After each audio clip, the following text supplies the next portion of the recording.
Merciless.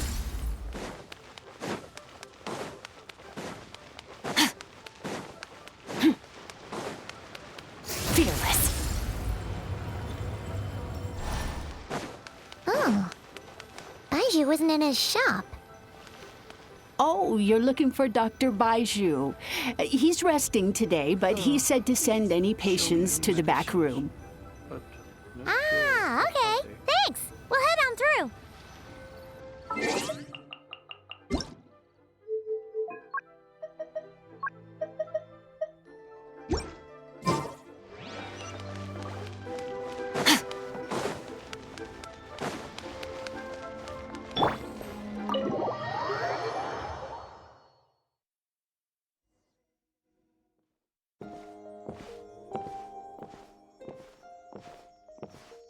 Traveler, Paimon, welcome. What can I do for you? It's the Traveler. She looks absolutely beat these days. She has these huge dark circles around her eyes, like she hasn't slept a wink. And she keeps spacing out. You have to call her name several times before she snaps out of it. What do you think it is? Is she sick? Very peculiar. In all the time we've been acquainted, this is the first time you've come to me with a health complaint. Come, let me take a look at you.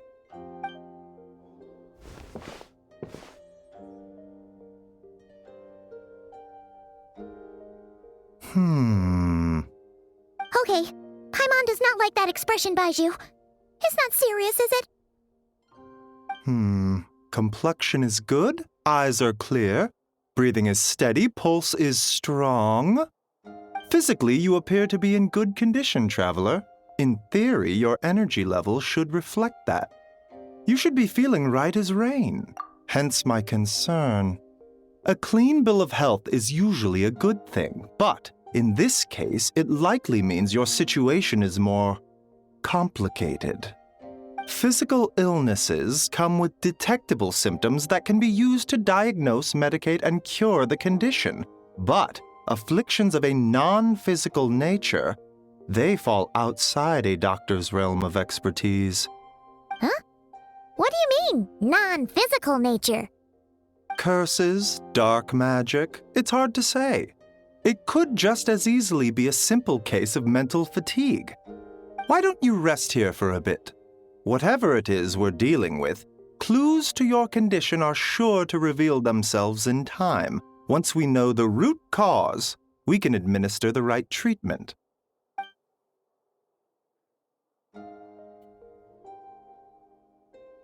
In the meantime, Changsheng and I will review the relevant literature for afflictions that present with mental fatigue.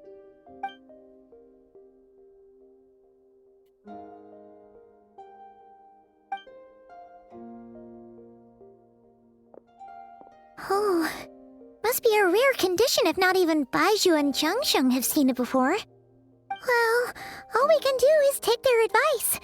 You look like you're about to collapse anyway. Just get some rest. Paimon will be right here by your side.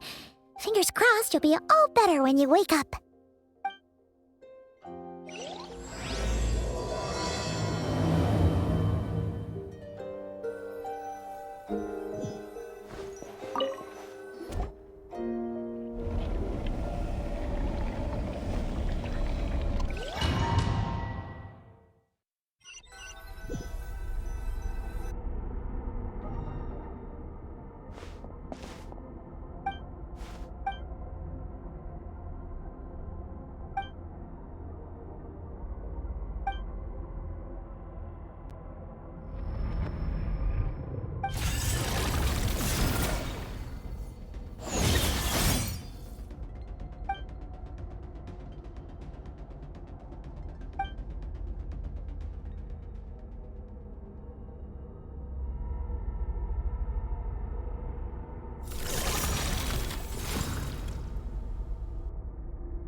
Traveler! Traveler!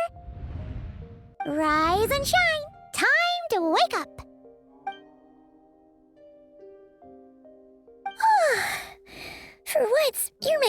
Paimon looked like an early riser. It's already afternoon. Hopefully all that sleep did you some good. Feeling any better? A cut? What? Did you scratch yourself in your sleep? All right, let Paimon take a look.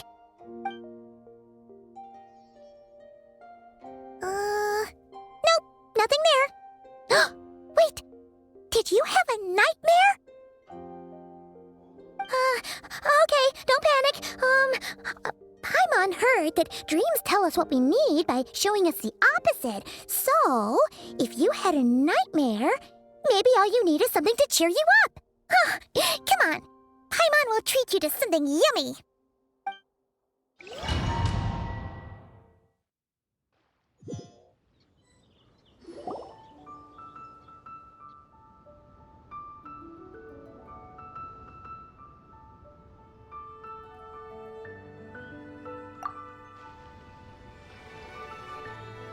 What? So, in this dream, you were trapped in a weird place with thick fog everywhere, and then a spike came out of nowhere and stabbed you in the back? Oh. Okay, well, that's a new one. Are you sure it was a dream? 'Cause from the way you describe it, it sounds like you were really there. But then again, you woke up right where you went to bed. And you were definitely in a deep sleep this morning.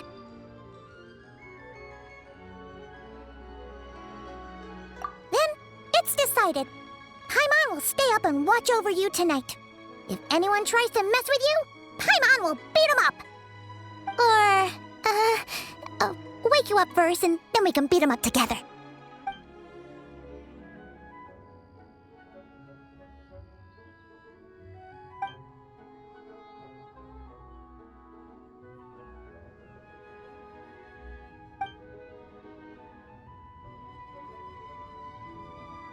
Something is missing. Did you just say something? The flesh remains whole, but the soul is incomplete. Left unresolved, the mind will wither away along with it. Ah! What the? Wait! Paimon remembers you! Your child's master! Skirk? Right! What are you doing here? The last time we saw you was at the Primordial Sea in Fontaine, right? But then we left and never learned where you went after that. Child's been looking everywhere for you, by the way. What brings you to Wanmean Restaurant of all places? You came here looking for us? And were you the one behind that hocus pocus just now? Tell me, what is it that you saw?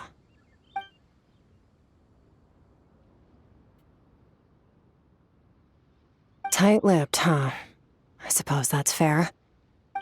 You, I'll take a glass of wine. Oh, of course. Coming right up. We make this one in-house. It's not too strong. Enjoy. Chef Mao, I'll take a grilled tigerfish over here. Coming right up. If I knew we'd be this busy, I wouldn't have approved Shenhe's vacation. At the end of the day, what happens to you is of little consequence to me. I'm not here to try and win you over. Trust me or not, the choice is yours. If you want my help, now's the time to speak up. You have until I finish my drink.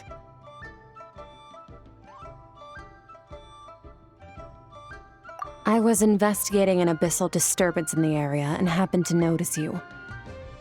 Part of your soul is damaged, and the wound bears traces of abyssal corrosion. Need I say more? Neither of those things sound good.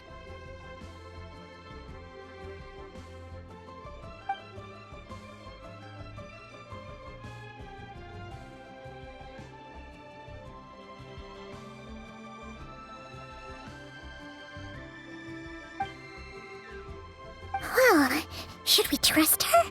She mentioned an abyssal disturbance. Maybe that has something to do with what's going on with you. But we could always find a different expert on the abyss to help us out. Yeah, and that thing she said about your soul being damaged is scaring Paimon. Definitely something we should fix sooner rather than later. Skirk's an interesting one, that's for sure. But from what Childs told us, she doesn't seem evil, at least. 1, 2, 7, 10. That'll do. Well, have you made up your mind?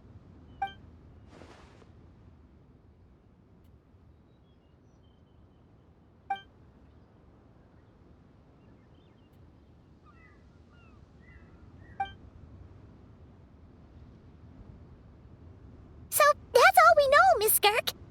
Ma'am, can you help us? So, you couldn't disperse the fog. I understand. Come find me in the Gwali Plains when you're done here. Oh, and I left cash for the drink on the table.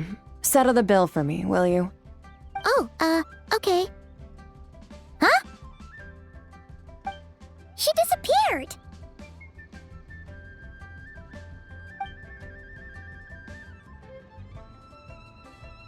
Wait, hold on. You overpaid. Here's your change. Oh, no, this includes the drink, so it should be the right amount. I didn't think you two ordered a drink. We didn't. It was that lady who came and sat with us, remember? You brought it out to her yourself. You sure? I could have sworn there were only 2 of you at that table. What? What'd you put in their dish, Chef Mao? Some kind of hallucinogenic mushroom? You got them seeing things. Seeing things? Wait, so neither of you noticed her? Young lady? About this tall, wearing a purple dress? She ordered a glass of wine! Oh, now you mention it, that vaguely rings a bell. And it looks like I did open the wine jar, so it must have just slipped my mind. In any case, that settles your bill. Come again soon.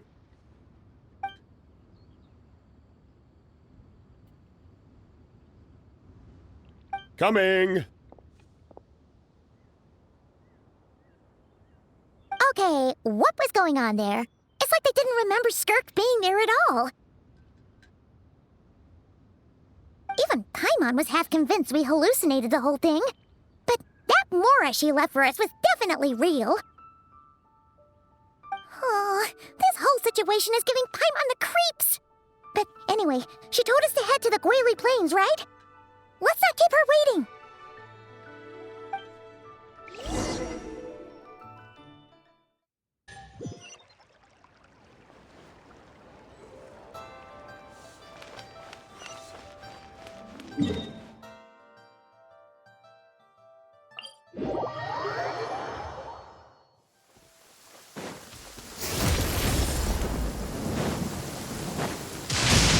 However fearsome the Manifest! Whoa, what are all these rift hounds doing here? Huh, looks like they're collecting something. Let's go check it out.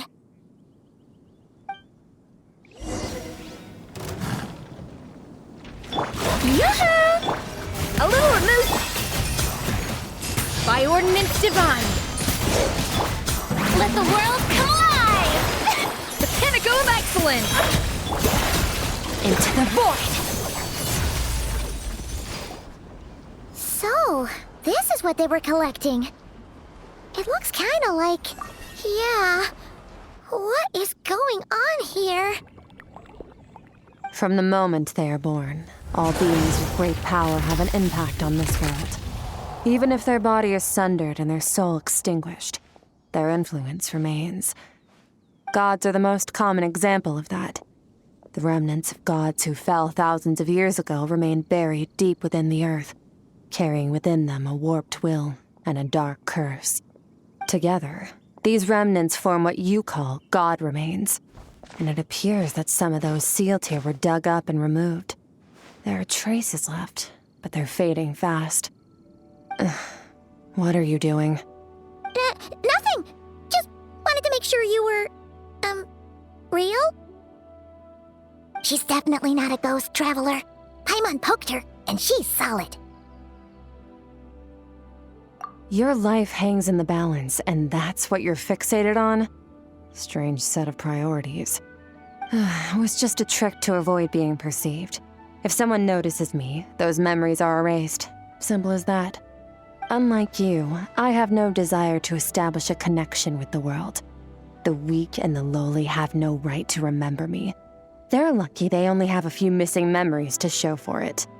Now, can we please get back on track? Okay. Where were we? Right. The god remains. So, basically, there's now less of them here than there used to be, right? Isn't that a good thing?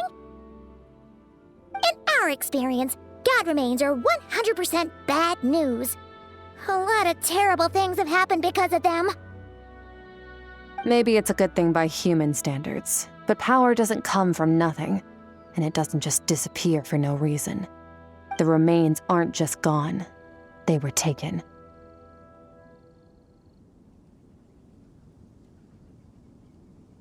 Very clever, traveler.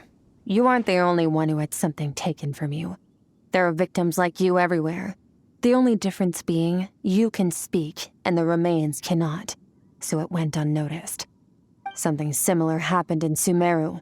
Within the span of one night, countless consecrated beasts were slaughtered, and a large amount of the god remains buried in the desert went missing.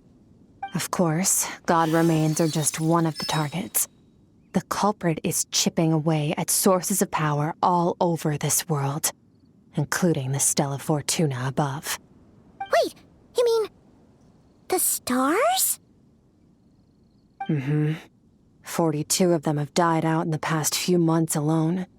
In Conria, people believed that powerful individuals have corresponding Stella Fortuna. Even should that individual fall, their Stella Fortuna would not disappear, but gradually evolve into a new constellation. Yet now, stars are disappearing from the skies entirely, and it's not hard to deduce what's happening to the power they contain. Something has been leeching power from this world like a parasite steals nutrients from a host. And now, it's no longer satisfied with the remains of the dead. It wants you. This time, it only took a fragment of your soul. But next time, there's no telling how far it could go.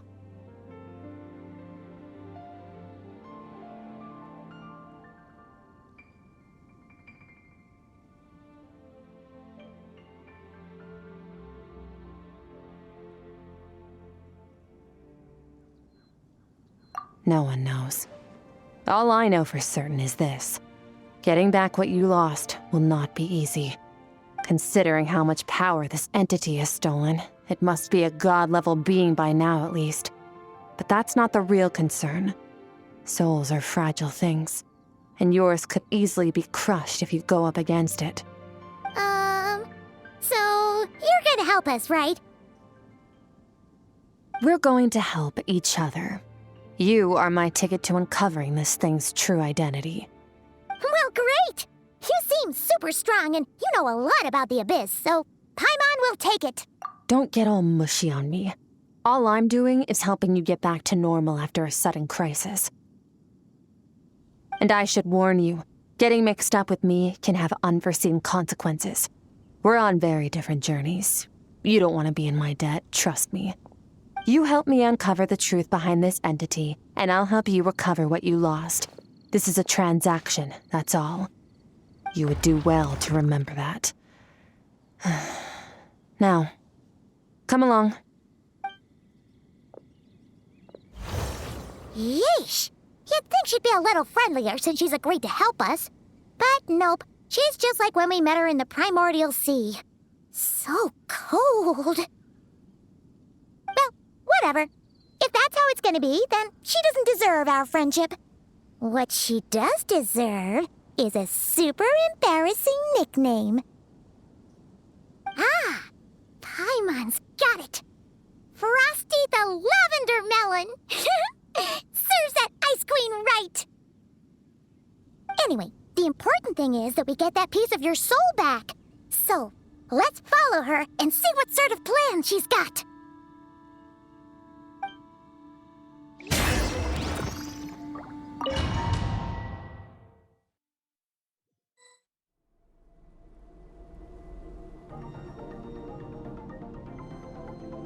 Whoa! This place is way bigger than Paimon expected. Where are we? This is where I live. I suppose it's the closest thing I have to a home here. It is. I brought you here because time flows differently in this place. I don't know how much Ajax has told you, but when he fell into this space, I mentored him for 3 months. In that time, only 3 days passed in the outside world. Ajax? Oh, right! That's Child's real name! Yeah, Paimon remembers him mentioning something like that. So, a month here is equivalent to 1 day in the outside world? That should mean we're safe from that power-hungry soul snatcher for now, right? Yes, well, I didn't bring you here just to show you around. In the outside world, the Traveler could be attacked at any moment. But coming here has bought us quite a bit of time. Now, we just need to figure out how to investigate that place you saw. The one full of fog. Both your description and the abyssal disturbance I felt point to that space having some connection to the abyss. It could even be a domain similar to this one. The thief who stole that fragment of your soul is hiding there. But the abyss is a chaotic and turbulent place. If we want to pinpoint their location, we need to see what that space looks like without the fog. Abyssal power can grant a special form of sight. Have you ever wielded abyssal power before?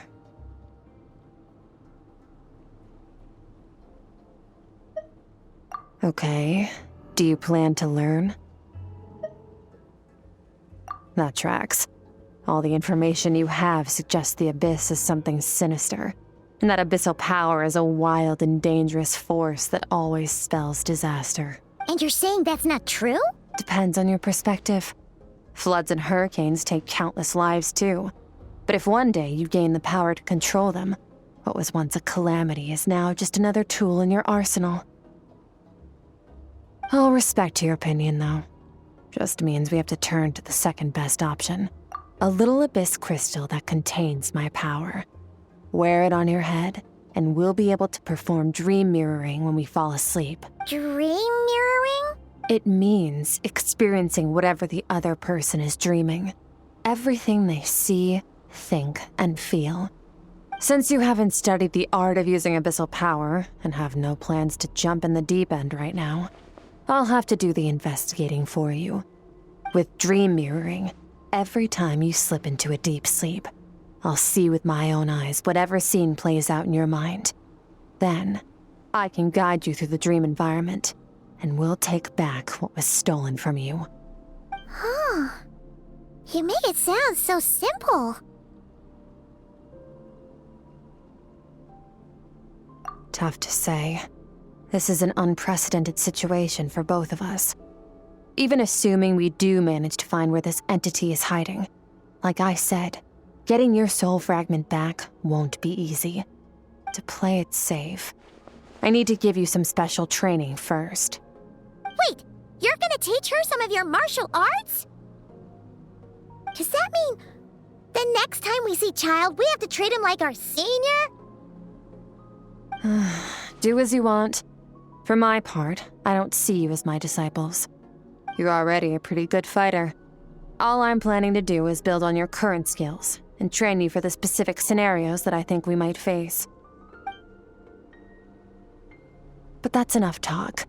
If you're ready to do this, then come with me. Time might be more lenient here, but that's no excuse to waste it. Oh, she moves fast. Paimon can hardly keep up with her. So, special training, huh? Kind of a rare opportunity. With your skills, there's not a lot of people qualified to train you. The last time something like this happened was probably anti-Raiden Shogun training, right? Oh, feels like a lifetime ago. Skirk seems pretty strong too, though. Remember how she said that the all-devouring narwhal was just her master's pet? Maybe we really will learn something here.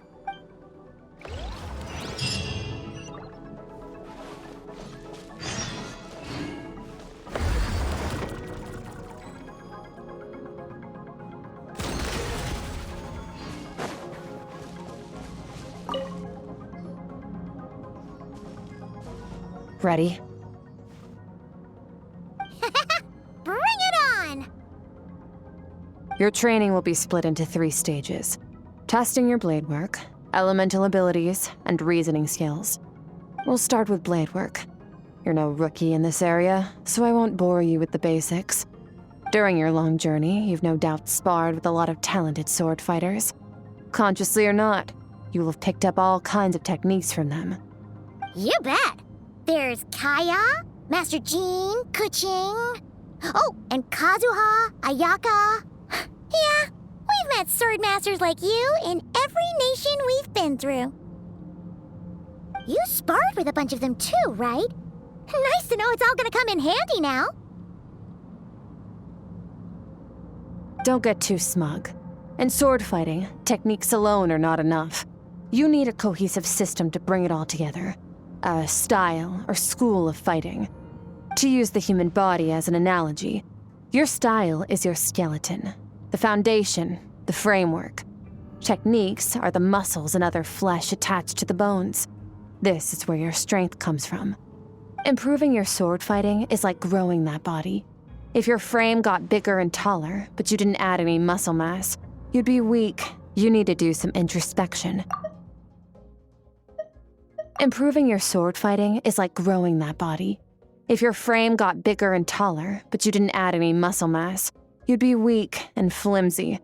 Then again, if you packed on pounds of flesh without a big enough frame to support it, you'd end up bloated and unwieldy. You need to do some introspection. Take a good, hard look at your past experiences and figure out which parts of what you've learned are just techniques, and which parts can be used to form your own system of blade work. Only then will you get the full utility out of all your thoughts and observations along the way. Only then will every strike you deliver make perfect sense. Wait, is that it? Paimon thought you were gonna teach her some cool new moves, like when you went swoosh and opened a tunnel to another place. One day, you'll reach a new level of power where you realize that even that's as basic a trick as any other. But right now, our sword styles are so wildly different that teaching you mere techniques is pointless. There are no shortcuts in the pursuit of power. Failure is your best teacher, and rigor is your coursework. That's all I have to say. Time to make a start. Train until you're satisfied with yourself. Now focus. Destroy the crystal columns as swiftly as you can.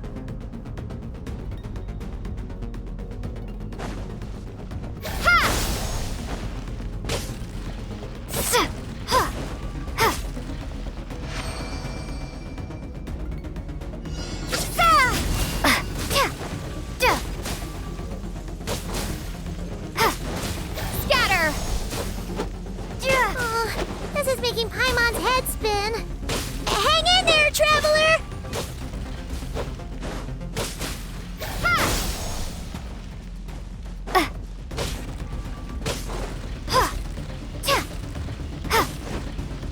Propagate!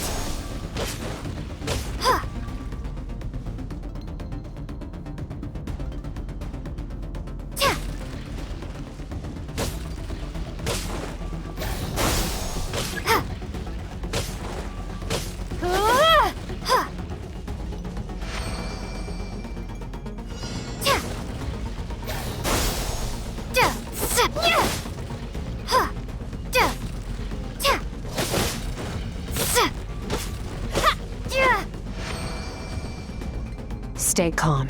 Use your head. You have to keep it together.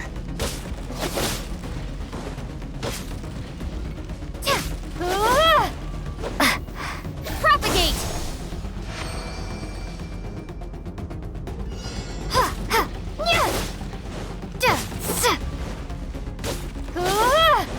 Scatter!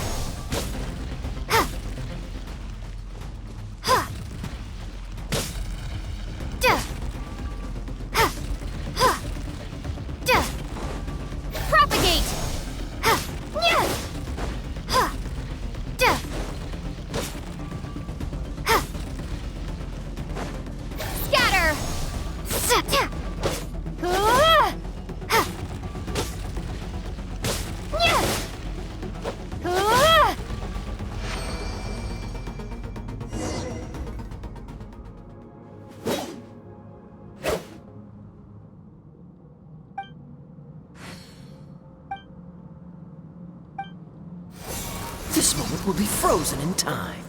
Cut to the chase. Consider a moment of true mastery that you've witnessed in another person and ask yourself, what lies beneath the surface? What's their guiding philosophy? What's their state of mind as they maneuver their weapon? Now take that and practice it right away with speed, skill, and strength, over and over, until your hand is one with your mind. This is the only path to true growth. Step on up! Dance with the waves!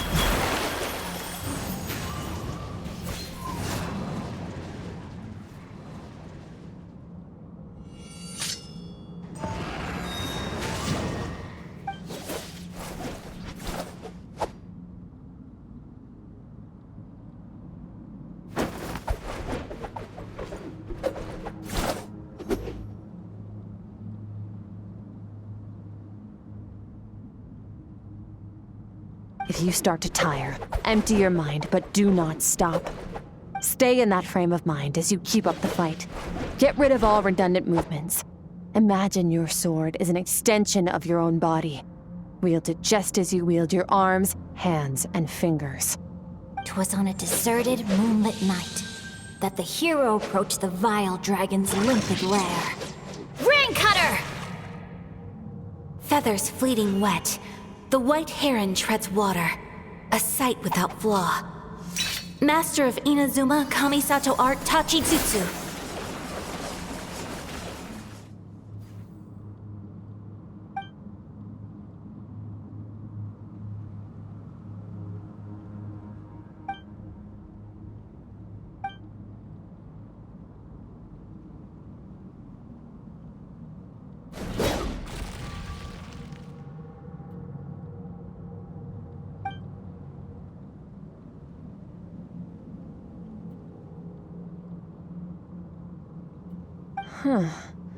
Looks like you've made some real progress.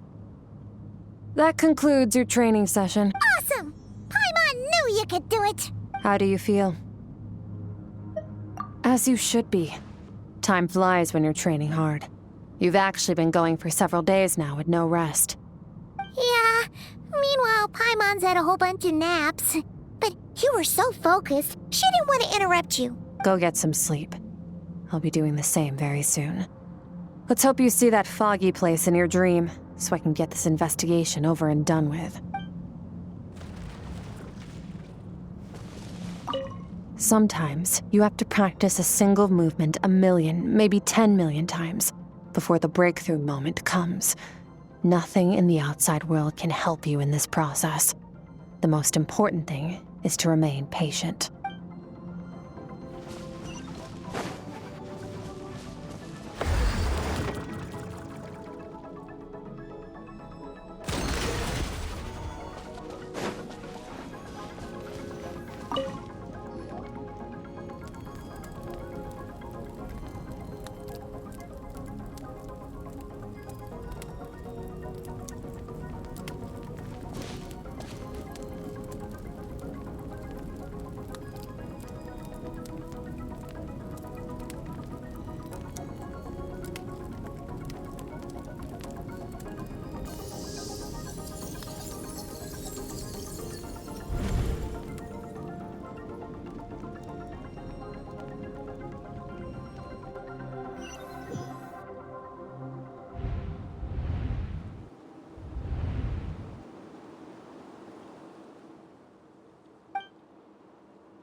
Skirk, why are you skipping classes again? We've talked about this.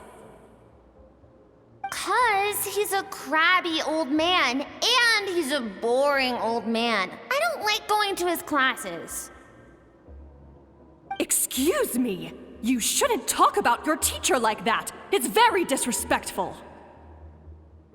All right, let's not get into a big fight about this. Skirk's learned what she needs. There's no point forcing her to sit through more classes if she doesn't want to be there. But I'd still love to hear about what you got up to yesterday. Why don't you tell your dad all about it? I went diving, and I saw this huge fish. I never knew they could get that big. It looked kind of dumb, though, with that stupid big fat head. I tried to shake its fin, but it just spat water at me. Oh, and today, I'm gonna go to that prairie up north. There's supposed to be this giant bird there that can spit fire. I bet if I climbed on its back, it could fly me all the way to the stars. Then I suppose your old dad should get one as a pet too. Otherwise, how are you gonna hear me call you for dinner up there in the stars? When it's time to eat, I'll come back on my own, Zilly. Anyway, gotta go. Bye, Mom. Bye, Dad. Wait! Put on a coat at least, you'll catch a cold! I'm talking to you, young lady!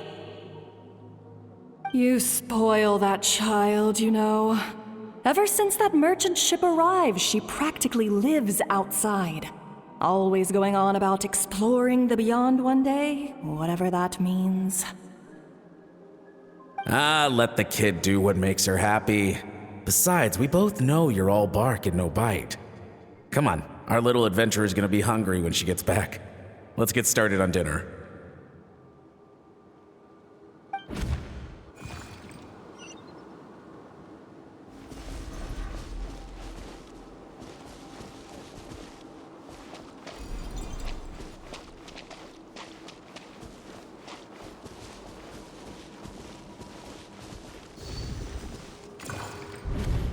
The stars shimmer high above.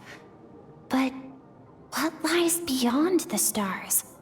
Mountains as far as the eye can see? An endless snowy plain? Or maybe buildings taller than the sky, like the people from the merchant ship said? I can't be the only one asking these questions. The universe is fascinating. If only I could meet some other people like me. We could set sail together and explore every corner of the world. I'm sick of being a kid. There's so many amazing things out there, and I'm ready to see them all. But for now, I'm starving. Better get back.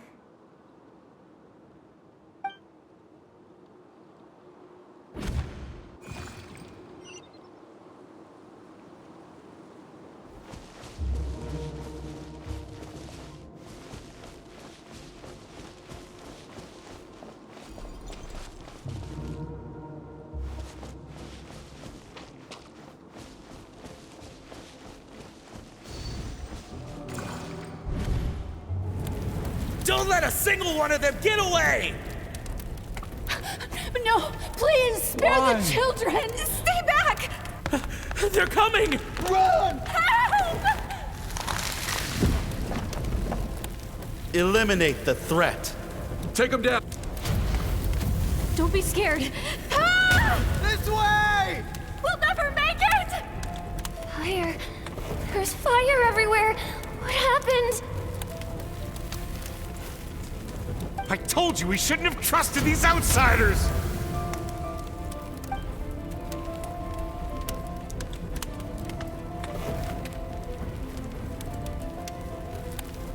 Why are you doing this? What did we do to deserve this? We welcomed you with our finest food and drink, showed you the best our home has to offer, gifted you cloth dyed by our own hands. And this is how you treat us? Run! Save yourselves! Captain, Zone 3 is clear and we have Zone 2 surrounded. Begin extermination. Remember the orders from upper command. No one is to be left alive. Rest assured, sir, we have enough munitions to annihilate these savages and burn their entire civilization to the ground. Good. The only ones who put up a real fight are that man and his wife, correct? What's their status? We shot the man in the ankles and the wife broke her wrist attempting to fight back. They won't be doing much more fighting. They're holed up in their home for now, but they won't last long. To prevent them from making some kind of last stand, we're planning to clear out the other zones first so we can send a bigger squadron to surround them. Well, well. Turns out some of these beasts do know how to use their claws. Now the threat these savages pose will be undeniable. Let them cling to what's left of their lives for a little longer. Once the other zones are cleared, I'll cut off their heads myself.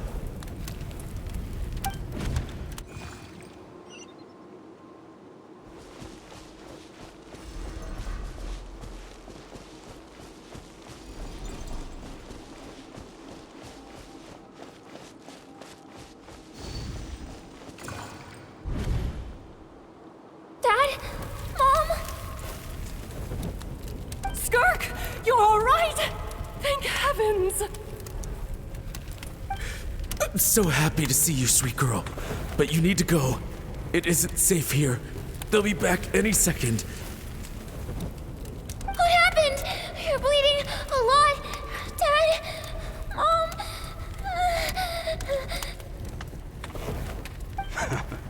This is the place. Alert all units. Prepare to surround. Run, Skirk! Run as far away as you can! Don't trust anyone! Your dad and I, we're not afraid to stare death in the face, but we need you to survive. My clever girl, so curious. You're already so brave. I know you're going to grow up to be such a positive light in this world. Whenever you miss us, just play this song. Remember, life is a gift. Don't let darkness claim it. Break down the door!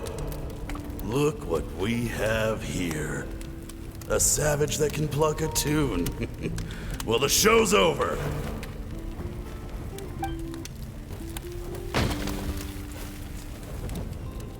You!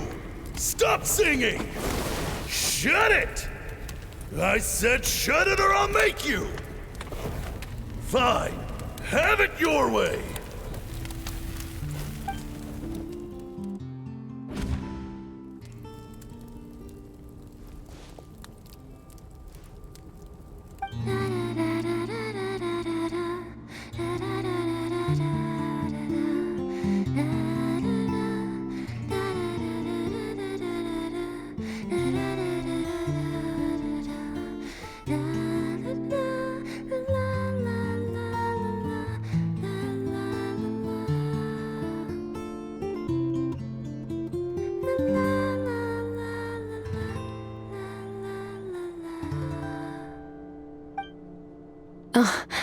You're awake? I found a few clues while you were asleep, but it's only a start. Now, time for the second stage of your training. This time, the focus is elemental energy. Come find me when you're ready to begin.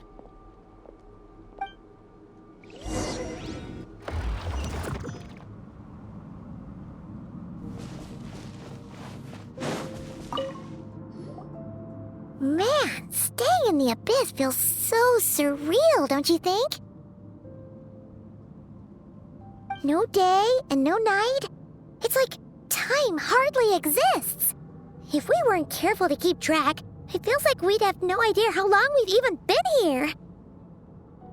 Well, except for the fact that Paimon still gets hungry like clockwork. You go do your training. Paimon's gonna grab a bite.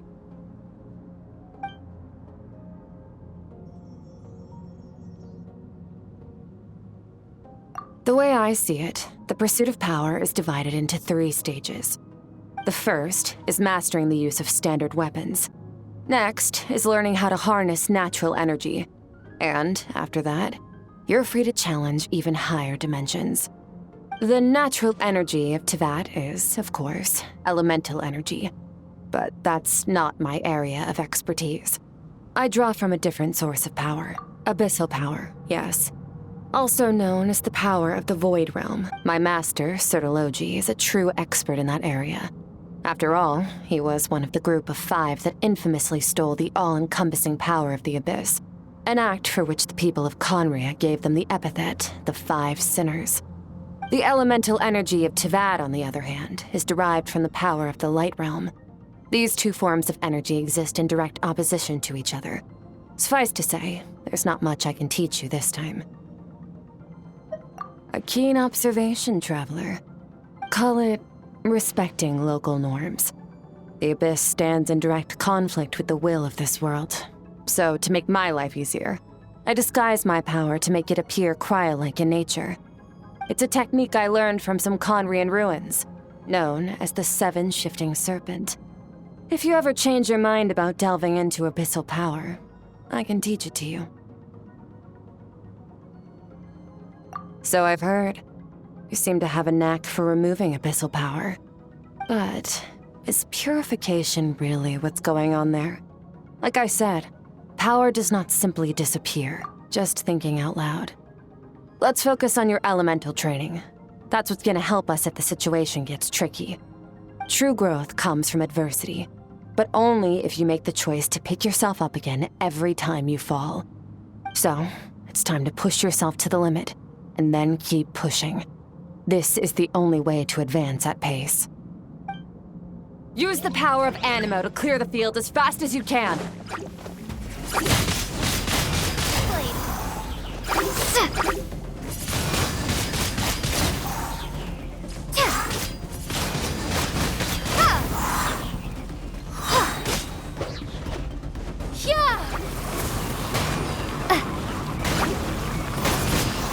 Windblade!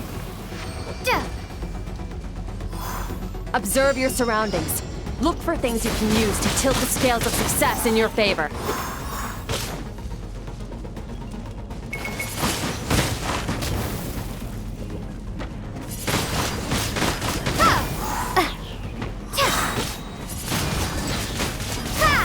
Be gone!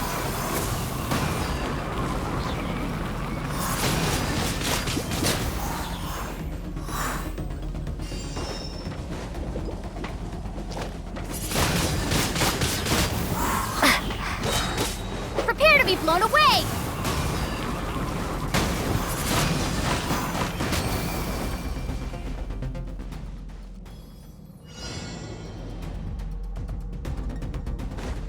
Use the power of Hydro to destroy the spikes.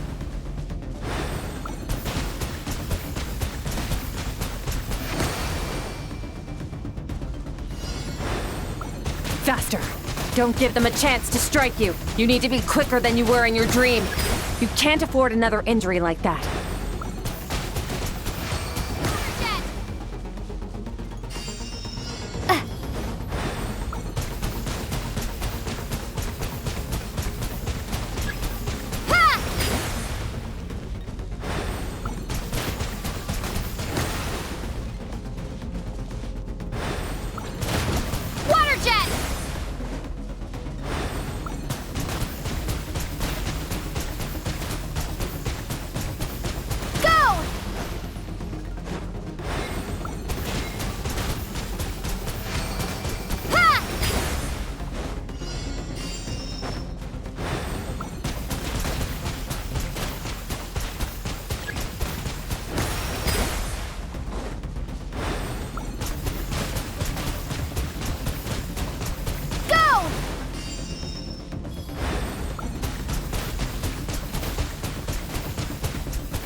You need to understand what makes you special. The ability to wield elemental energy without a vision and switch between the elements at will. It means your aspirations need no approval from the gods. Your power is not bound by the rules of this world. So be bold. Do not be afraid to chart your own path.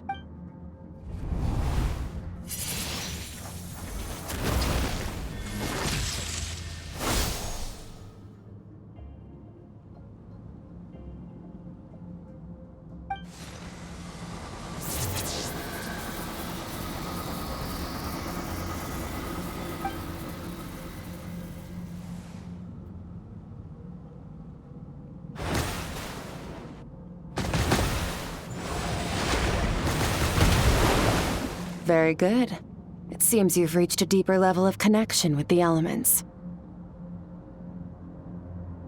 Long enough for you to lose yourself in your training, which is a good sign.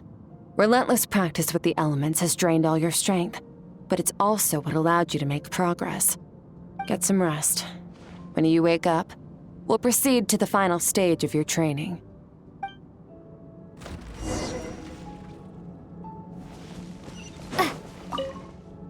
If you wish to master the elements at a fundamental level, you must see the entire natural world. Nature in all its places and forms. That is part of what it means to be a traveler.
What is the secret to power?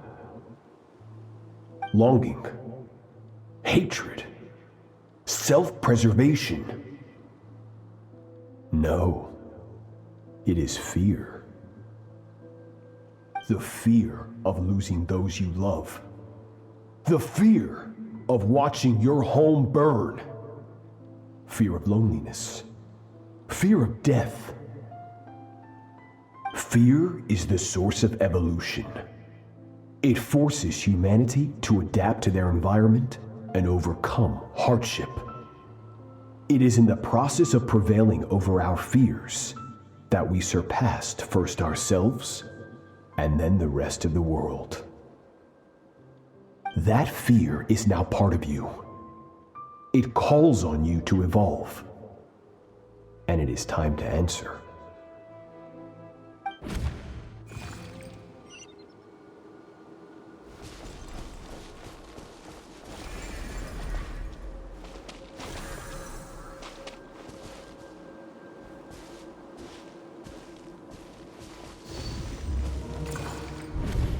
Any minute spent missing home is a minute wasted. Practice your sword work instead. Do not make me tell you twice. But, Master, I can barely lift the sword anymore. If I keep going, I feel like my wrist is going to break. So it has not broken yet. Then pick up your sword and keep practicing until it breaks. I want to hear the cracking and splintering of bone. After all, bones can always be reset.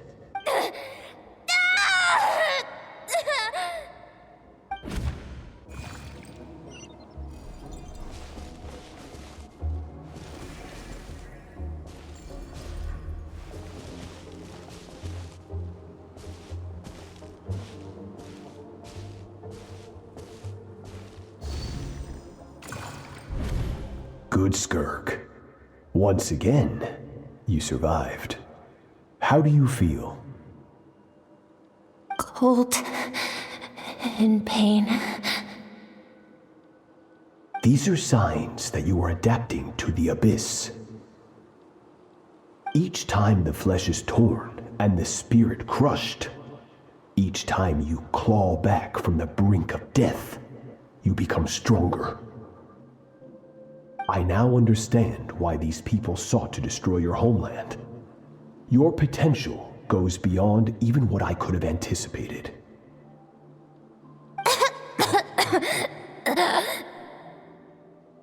But you still have much to learn in your pursuit of strength. Your mind is rife with distractions. From now on, I shall show no mercy in your training. You must learn to shut out all the pointless emotion, crush the self that makes you weak, and become master over your physical form. Get up, Skirk. Wipe the blood off your face. Cut away the rotten parts of your flesh. And mend what is broken. Then take up your sword.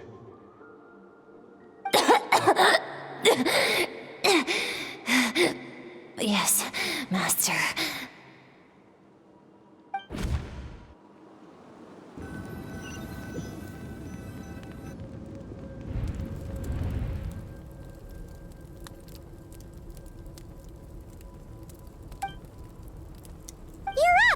Hopefully you got some good rest. Skirk said to tell you that she's ready to start the final stage of your training whenever you are. So, want to head over now? Or did you want to wait a little?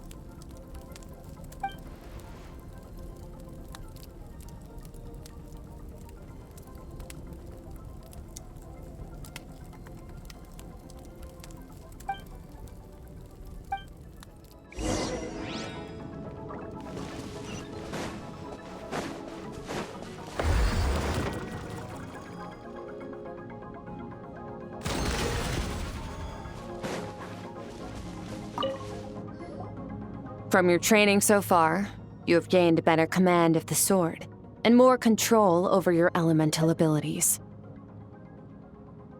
That's only part of it. Experience is the real teacher. Your journey, the friends you have made, the dangers you have faced. These have taught you more than I ever could. Now, it's time to focus on how you react under pressure. You must be able to think rationally, even in unpredictable combat situations. To simulate this, I'm going to attack and you're going to block. Ready?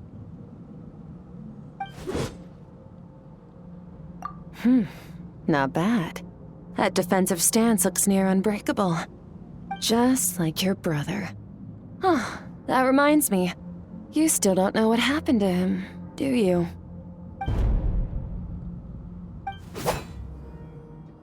Hey, no fair! That's cheating! You think every opponent has the same moral code as you? You can denounce their deplorable methods all you want.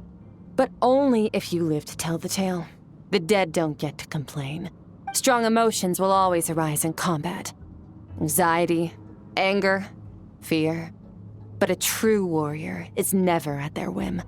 Only when you are free from the influence of emotion can you make the right choice, no matter the situation.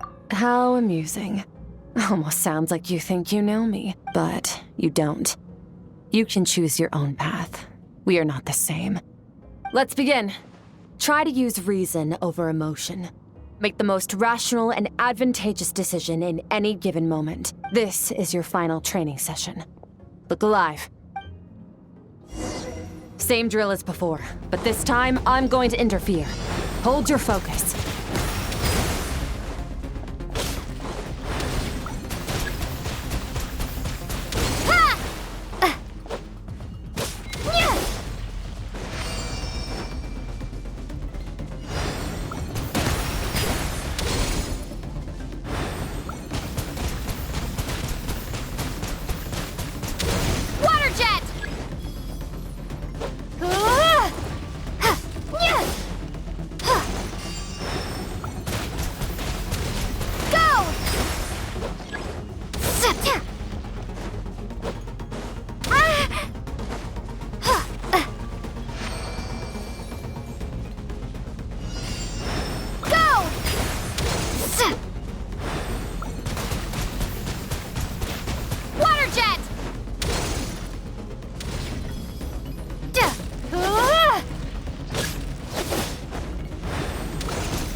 Not bad. Better than I expected.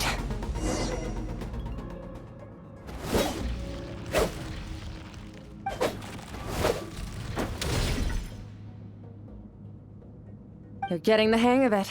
The first step to controlling your emotions is controlling your mind. You want a unified train of thought. It all comes down to focus.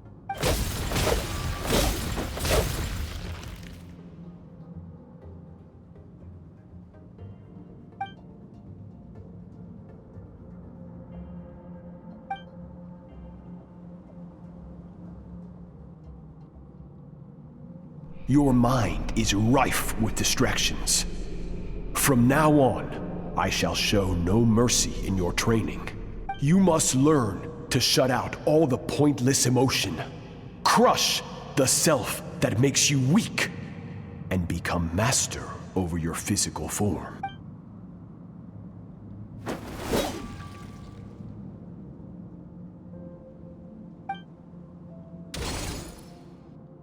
Stop. Let's pause here. One look, and I can tell your mind has wandered. That's to be expected. There's a limit to how long a human being can concentrate on one thing. Staying calm and focused sounds simple in theory, but in practice, it's more demanding than sword work or elemental abilities.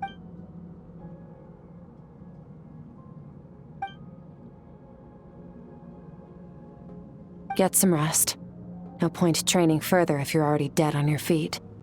Like I said at the beginning, the only goal of this training is for you to reach a point that you're satisfied with. You managed to push past your limits, which is a good start. You can be proud of that and sleep well knowing that you've earned it. Warriors will train day and night to perfect their skills, but when the battle comes, their fate may be decided in a matter of minutes. One mistake, one moment of hesitation, and just like that, all their blood, sweat, and tears were for nothing.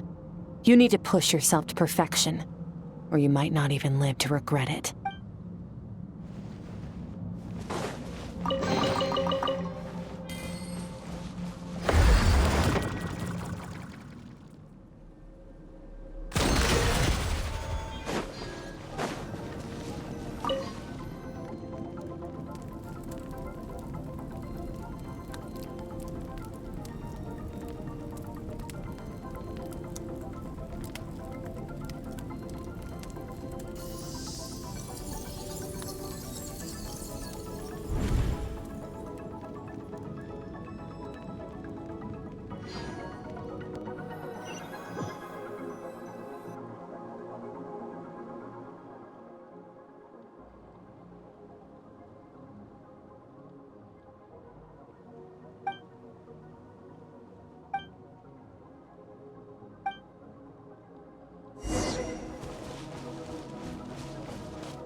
Skirk is amazing. She faced down that terrifying giant and cut its head clean off. Oh, she got hurt though, didn't she? I heard it was pretty bad. Yeah, well, that's a given. But the moment she was on the mend, she got right back to practicing her sword work. I heard Master suffered a grave injury once too. Lost an arm and a leg and still came back stronger than ever. Skirk's becoming more like him by the day. Oh, incredible. I wonder if I'll ever reach their level. They're always so resolute, so unshakable.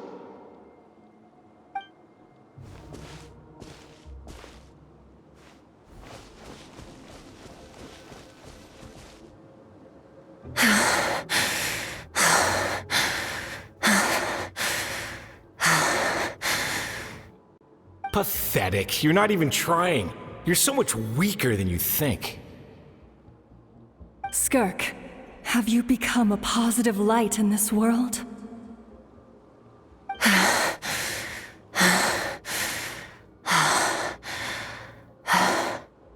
Do you even remember how many of us perished in that fire?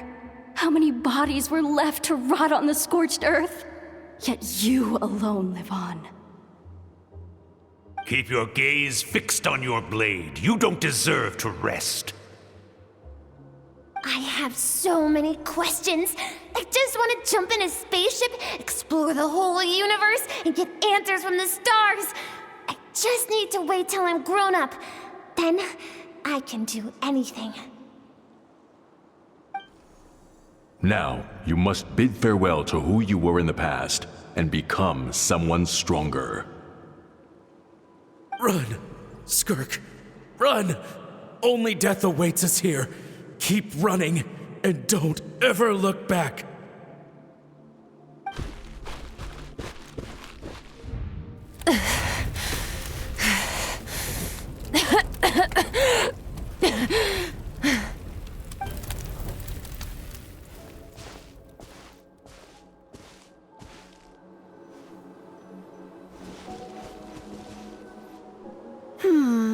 Let's see here. First things first, you need a new identity. Going around telling people you're from somewhere beyond the stars won't do, now will it? How about saying you hail from beneath the earth instead? As the Conrian saying goes, venturing out into the universe and down into the abyss are the same in that both are braving the dark unknown. Well, I'm a visitor on this planet, so I'll follow the rules. Ah, splendid. That saves me quite a bit of trouble. Let me offer you a piece of advice in return, although it might not be what you want to hear. I know the pursuit of strength is important to you, but taking a moment for yourself every once in a while is never a bad idea. Ignore her existence for too long, and there will come a day when you can no longer hear her voice.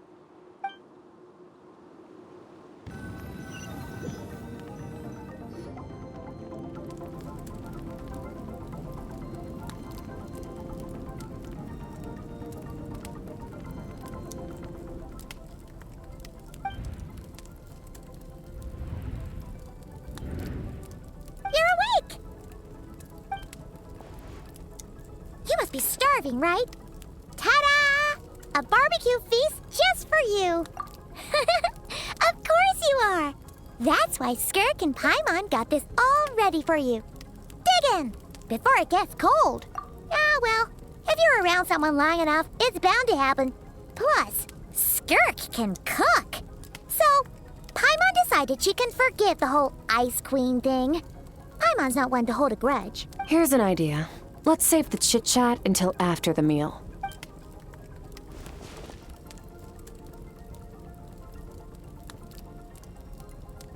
Ugh, so full. Okay, it's Paimon's turn to sleep now. Wake her up when it's time to go.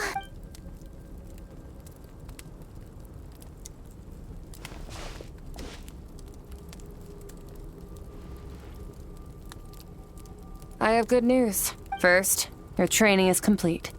You have what it takes to wield immense power. Now it's just a matter of putting it into practice. Continue to learn from your journey and hone your skills against formidable opponents. Second, I've located the culprit we've been searching for. Next, we just need to retrieve the missing part of your soul, and our business will be concluded. When Ajax trained with me, he once told me he was bursting with questions. So I allowed him to ask me 3 of them before he left.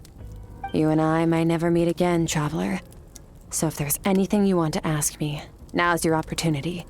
Just like Ajax, I'll answer 3 of your questions.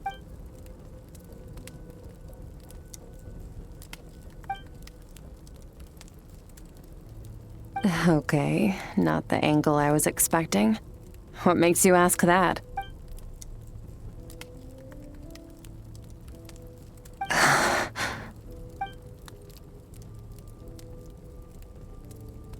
I knew that was a possible side effect. Closed off my mind to you for that exact reason. Even with the dream mirroring, you should have seen nothing but endless darkness.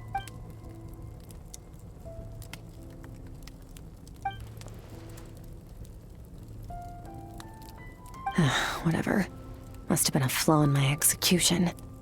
I shouldn't be too surprised. Due to some recent circumstances, my self-control has been lacking as of late. Since you've seen what you've seen, there's no reason to hide the truth.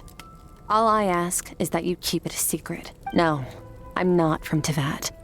I'm from a different planet. And there was a time when I journeyed through the stars. A lot like you in some ways. No, we're different in that respect. You're influencing the fate of this world. But me, I'm just passing through. Several hundred years ago, my master, Sertologi, opened the border between worlds and sent me here. But this is not my home. And one day, I'll return to the vast unknown of space. So, there you have it.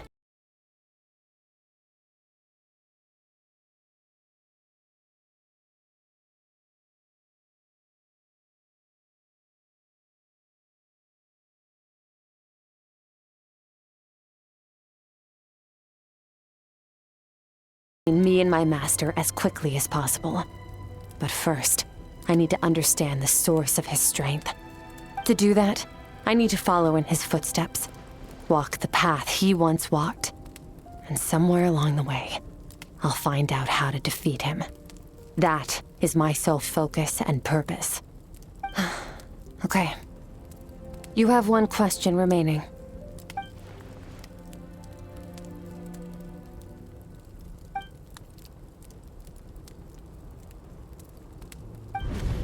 You make it sound so easy. Ever since the incident I experienced there, I've never stopped searching for Master Skirk and that unknown abyss. But it's been years now, and I've still found nothing. Well, your last question?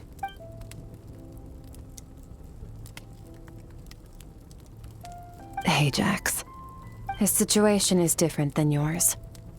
Before you ever crossed paths with me, you'd already encountered many formidable people, studied their techniques, and developed your own skill set. So, during your training, all I had to do was build upon that foundation. But Ajax was so young when he came to me. A complete blank canvas. Children can't help but imitate their role models.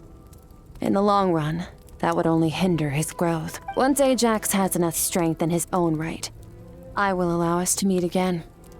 Until then, let that motivate him to reach his full potential.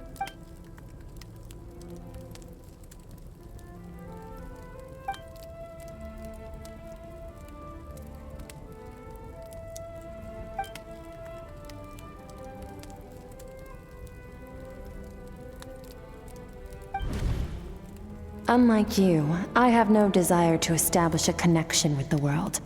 The weak and the lowly have no right to remember me. They're lucky they only have a few missing memories to show for it.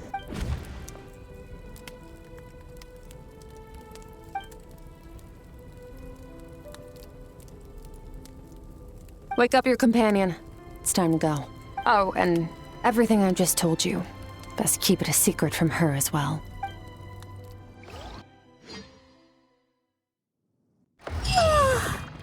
Time to go. Oh, finally.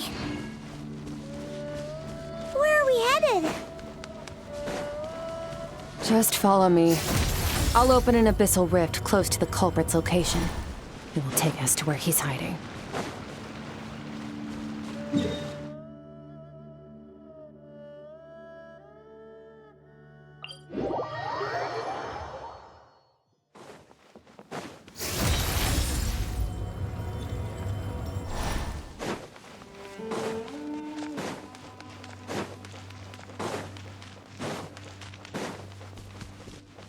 Fearless.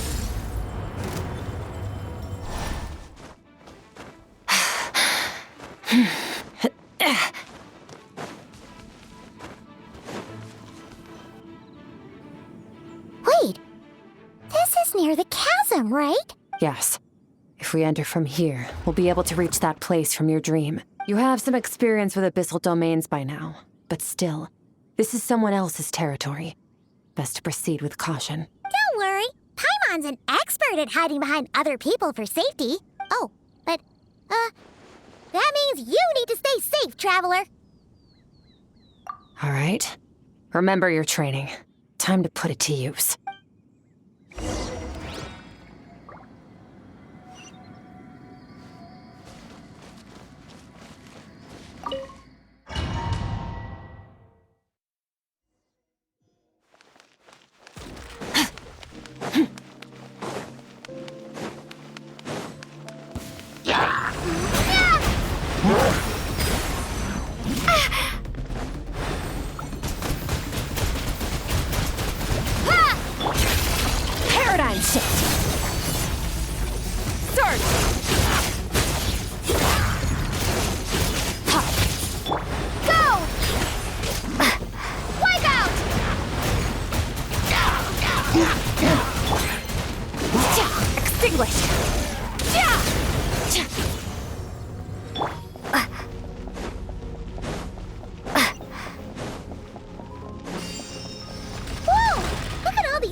float behind you. Come on, you got this. Yeah! Water jet! Surge! Power. Hey, what are you two doing here?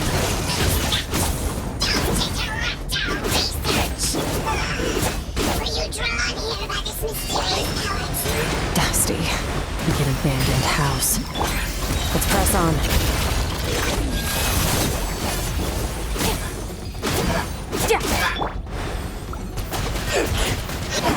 Go!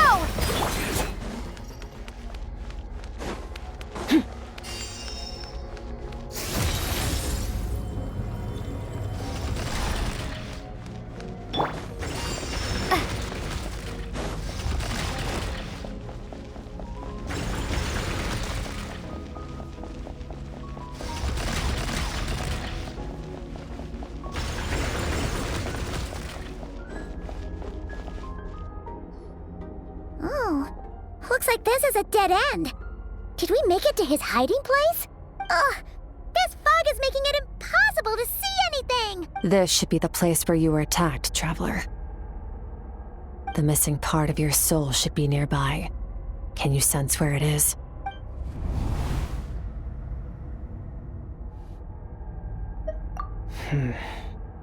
Our opponent must have covered his tracks just in case. Otherwise, you should have sensed it much more strongly. Hold on! Look! The spikes are back! Stay calm. Let's hold back a little. Give our enemy some wiggle room so we can see what we're dealing with. If you're too reckless, we might be playing right into his hands. Our enemy took part of your soul for a reason. It's likely he integrated it into his attack somehow. If we're smart about this, we can track it down.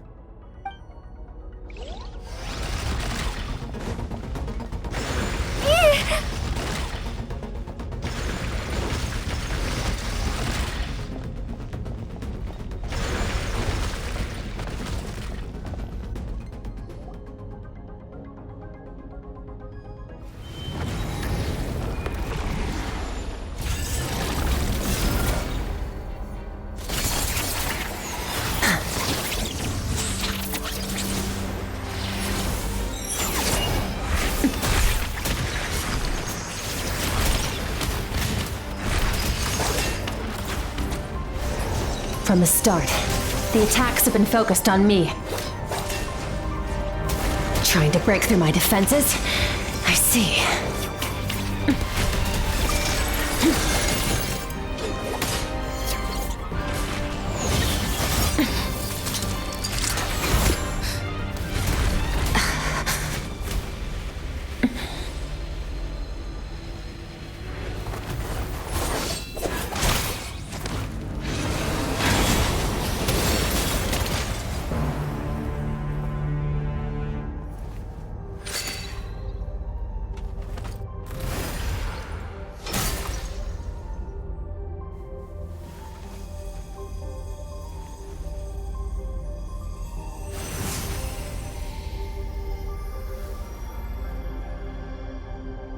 There. I got it back. Traveler! Skirk! What happened? It looked like Skirk just got... In the Guili Plains, you asked me why this enemy chose you as his target. Now, the answer is clear. It's not just the fact that your strength is impressive. It's also because of your ability to, as you put it, purify abyssal power, whatever that actually means. The fact is, that ability allowed him to do something that should have been completely impossible. Namely, break through my defenses and steal my power. No, he couldn't have known I'd come to his domain. He only stole your soul fragment because he knew the value of its power. I doubt he expected it to come in handy so soon. Call it fate if you want. I believe that's the term they use in this world for arbitrary coincidences like this. In any case, it works to our advantage. Once I realized what he was using that power for, it gave me the chance to get back what you lost. I'll cope. Well, done gorging. Good. Time to answer some questions. How did you get the power of the all-devouring narwhal? The all-devouring narwhal? Oh, of course! Paimon knew that spike thing looked familiar. It looks just like that narwhal's horn! I highly doubt you acquired that power through your own strength.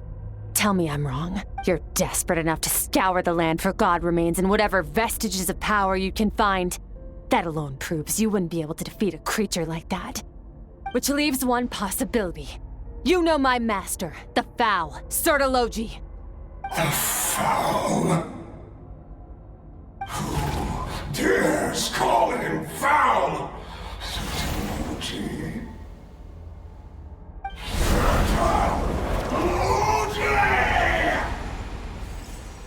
What's wrong? Bit off more power than you can chew? You're struggling to hold a basic conversation. Just a little longer. I'm still...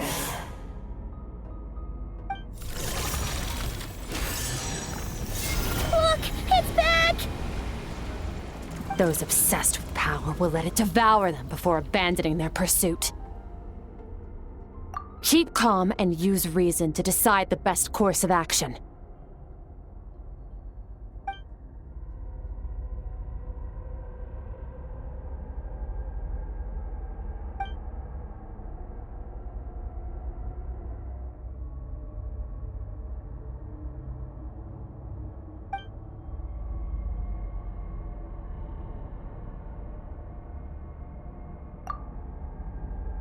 Wise decision.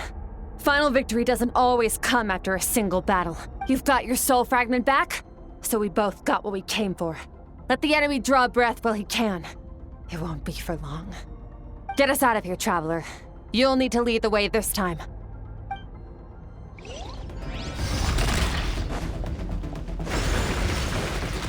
Skirk, is your shoulder gonna be okay? The wound is minor. It'll heal in no time. You should focus on getting out of here alive instead.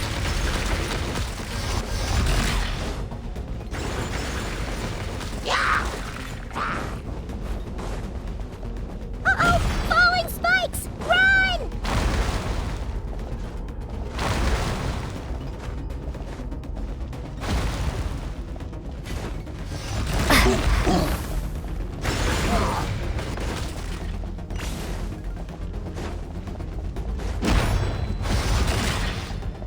Watch out!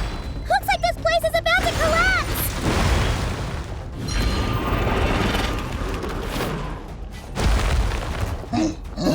So, this guy's power has something to do with the all-devouring narwhal. Did you know that all along, Skirk? I had my suspicions. That's why I decided to investigate in the first place. But suspicions only...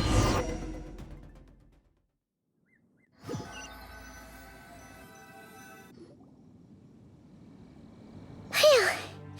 Oh, we should be safe here, right?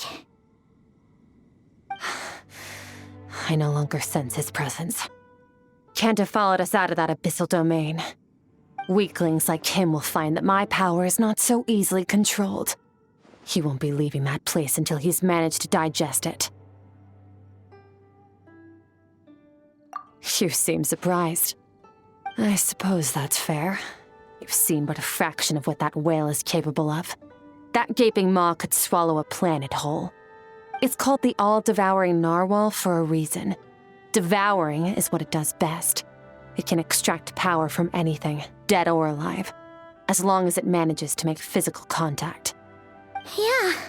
When we had our run-in with that thing, Neverlet mentioned that it has an instinct to devour.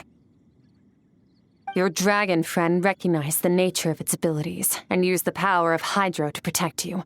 That worked because it was in a satiated state, so it was somewhat less aggressive than usual. It's a different story when it has no more power to feed off of. That's when its true voracious nature kicks in. It could devour everything on the planet in that state, which is why I cast it into that void space. But I hadn't counted on there being anyone left on this planet capable of wielding its power. To me, that says he must have encountered the whale a long time ago.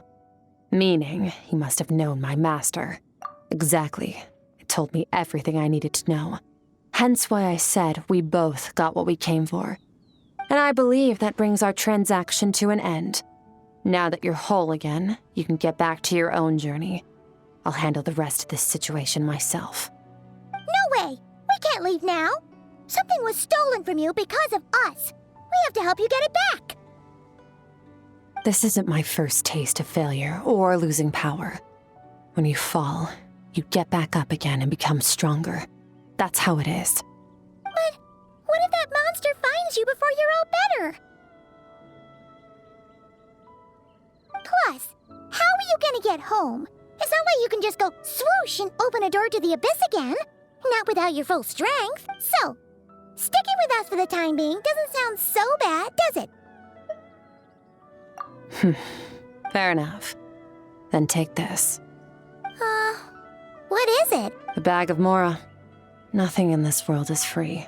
I know that much. I'll leave the planning to you. Hurry up and decide where to go. We shouldn't linger. We should take Skirk somewhere she can rest. But where? Paimon gets the feeling Skirk wouldn't like being around a lot of people. Oh wait! Baizhu said we could rest in the back room of the pharmacy, didn't he? Let's head there! He'll know something about Master. I'm sure of it. Next time, I need to be ready. Fine. It was just a scratch. It'll take time to recover my strength, of course. But adapting to situations like this is nothing new for me. Oh, this? It's a star crystal suit. Abyssal energy is scarce in Tevat. Wearing this helps me access it more freely. It stores concentrated abyssal energy that I can draw from on the go. When the energy runs out, it reverts back to its original form. Found somewhere to rest. Well, lead the way then.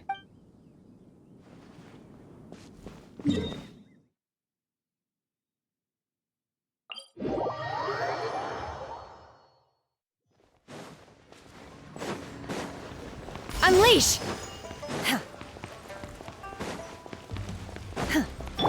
Merciless.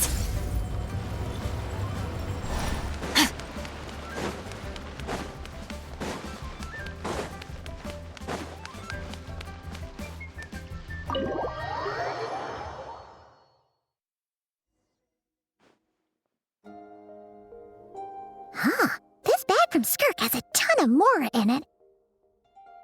Does she have a job or something? Wait, no. After what we saw at Wamin Restaurant, that seems impossible. Can you imagine? It would go something like... I'll be collecting my paycheck now, boss. Oh, sure thing. Wait, who are you? Have we met? Can't hold a job if you make everyone forget about you. So, what did you do to get all this Mora? Claimed some buried treasure, took care of a few monsters that were causing trouble. Nothing untoward. It's safe to use. You heard all that? A sonorous voice like yours is hard to miss. I wouldn't be surprised if the sound of it traveled to the nearest mountaintop. Then, did you by chance happen to hear Paimon's little, joke earlier? You mean when you called me Frosty the Lavender Melon? No, sorry. Paimon totally misspoke just now. She didn't say that at all. It was, a Paimon lookalike. Yeah, she's a piece of work, that one. Always impersonating Paimon and giving people weird nicknames. Okay, fine. The truth is, Paimon didn't like you all that much at the start. But things are different now. You helped the Traveler in a big way, so... What do you say? Friends? I noticed there was only one bed. Go ahead and get some rest.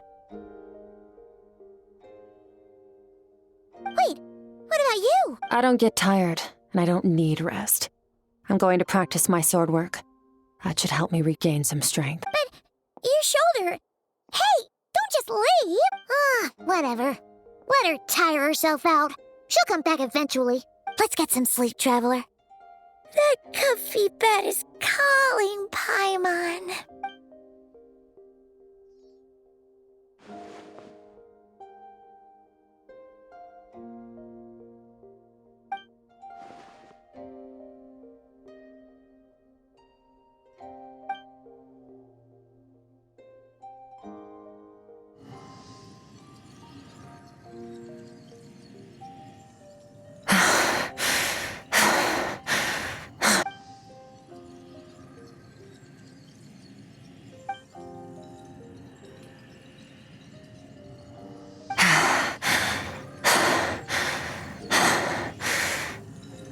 quiet.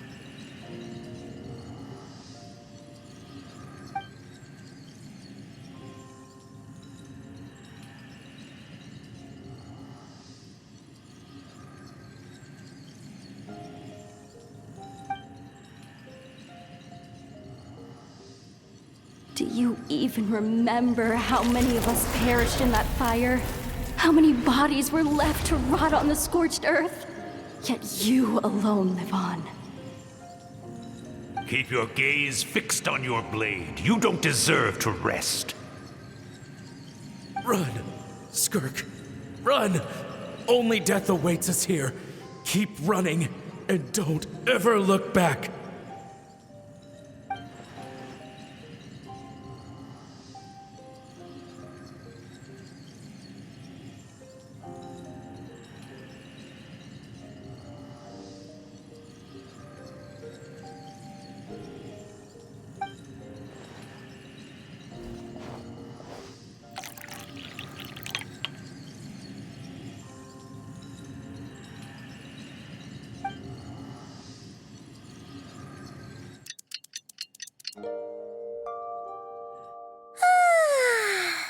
Getting an early night's sleep is the best.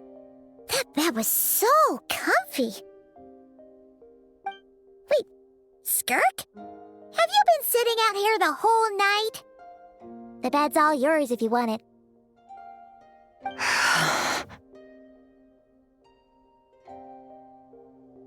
About 60%, maybe 70. Whoa! Paimon thought it would take at least a couple of days. That was fast. No, not fast enough. That's 20% less than last time.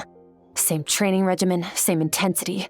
Nothing felt different, but somehow the outcome fell short. No, I think the problem's with me. I need to meditate for the next 2 days. Deep introspection should help me find the issue. Ooh, sounds intense. We'll watch over you in the meantime, then. Thanks. See you in 2 days.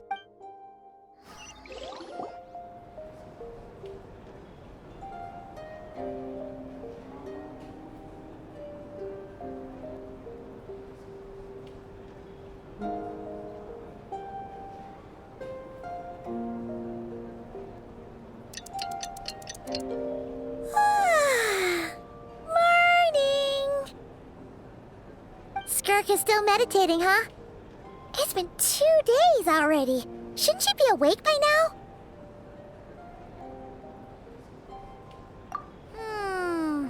Paimon can't think of anything we can do to help. Oh, wait! Breakfast!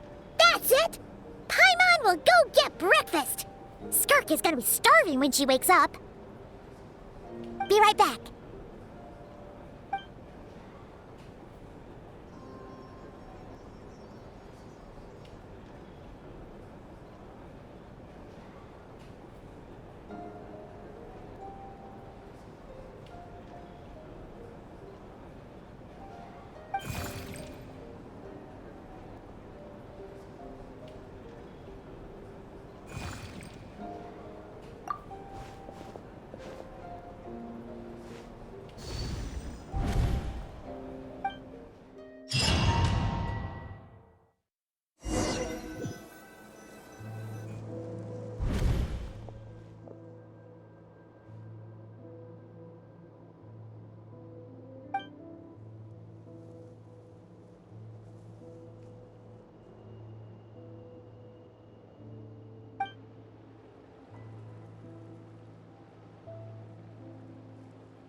That's right. This is Skirk's inner world. Think of it as the threshold between the soul and dreams. This isn't your first time here, but what you remember is probably a space covered in darkness. I only managed to illuminate a small portion for you back then. Actually, it's my first time talking to someone like this. I only managed to break free and bring you here because the injury weakened her power. I guess that's why I can speak again, too. Call it fate, if you want. I think that's the word they use in this world for lucky coincidences like this, right? Now, before I take you to her, I gotta ask. You're the first outside visitor to ever come here, so what's your impression of this place? Oh, you noticed. This river represents Skirk's strength. Strength accumulates over time. It is the summation of a person's lived experience. So this river is where all the fragments of Skirk's life should converge into a single stream of memories and emotions, flowing forward as one. But as you can see, this river has been severed numerous times. It's because Skirk doesn't like who she was in the past. And all she sees reflected in the river is a disgraceful shadow of who she was. She cuts through water and rock with the sword of reason, severs her connection with the past, and begins anew.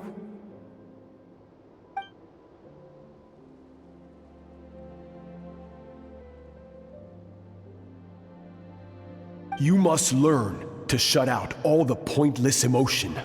Crush the self that makes you weak, and become master over your physical form.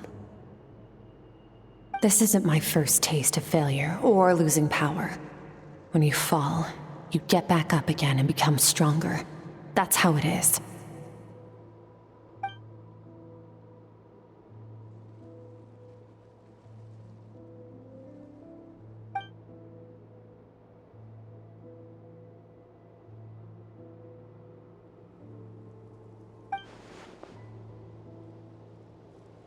The answer to one mystery invites another question, I see. Let's follow the river upstream. There among the cliffs, among the memories etched into her heart, lies the truth of it all. Soon, you'll understand everything.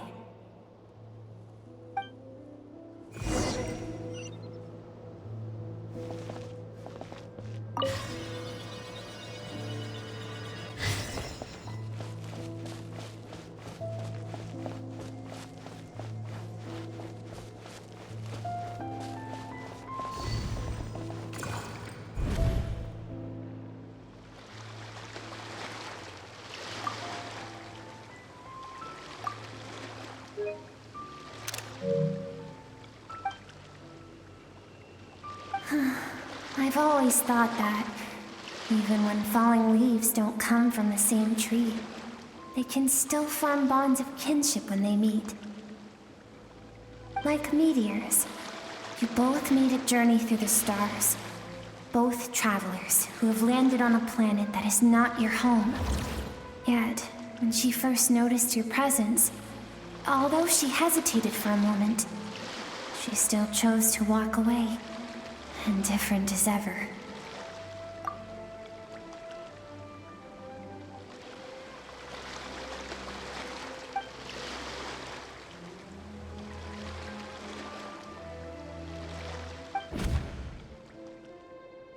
Seems like you've answered your own question.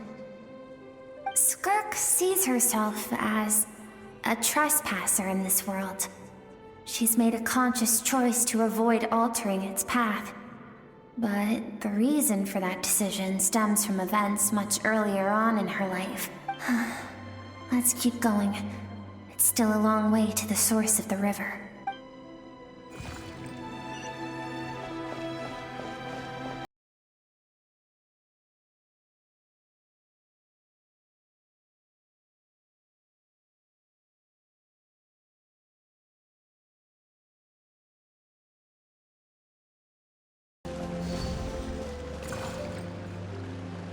You now have what it takes to wield immense power.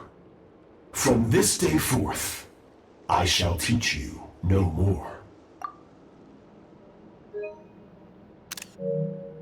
No one can become a worthy warrior through imitation alone. I have given you fangs and claws. Now, you must learn to hunt. You wish me to travel the world beyond on my own, Master? Indeed. Make new friends. Embark on your own journey. and piece together a new future from the shattered remnants of your past. We will still have contact through the abyss. But know this. One day, I will take the life you worked so hard to rebuild and reduce it to ashes. Just like the fire that haunts your mind. Why do you do that? I have told you before, fear is the catalyst for human evolution. You have tasted loss. You have known fear, so deep it can be felt in the bones. But as living beings, we all have an instinct to detach from that which harms us. And thus pain dampens over time, and the acrid taste of fear becomes but a distant memory. Yet now, I have bestowed upon you the gift of fear eternal. It will drown you in the nightmare of your childhood, or it shall drive you to defeat.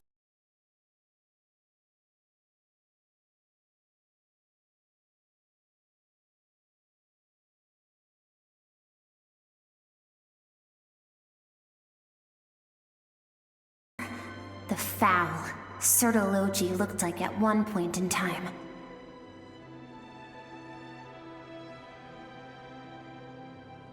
Of course, as a higher being, physical form is a triviality to him. He could appear as a beast, a human, or even a monster that defies description. The form you see him in here, clad in abyssal armor, is the one he usually wears when traveling through the stars.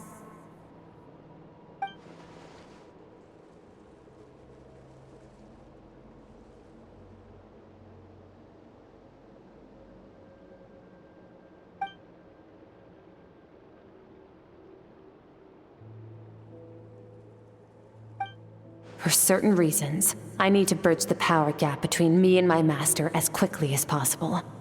But first, I need to understand the source of his strength. To do that, I need to follow in his footsteps, walk the path he once walked, and somewhere along the way, I'll find out how to defeat him.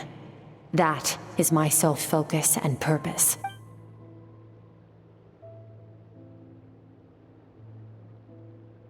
I'll let you in on a little secret. The real Sertology is terrifying. The scope of his power is impossible to understand until you experience it firsthand. It is absolute, the power to crush all things. Shall we keep going? Let's see. We're about halfway there.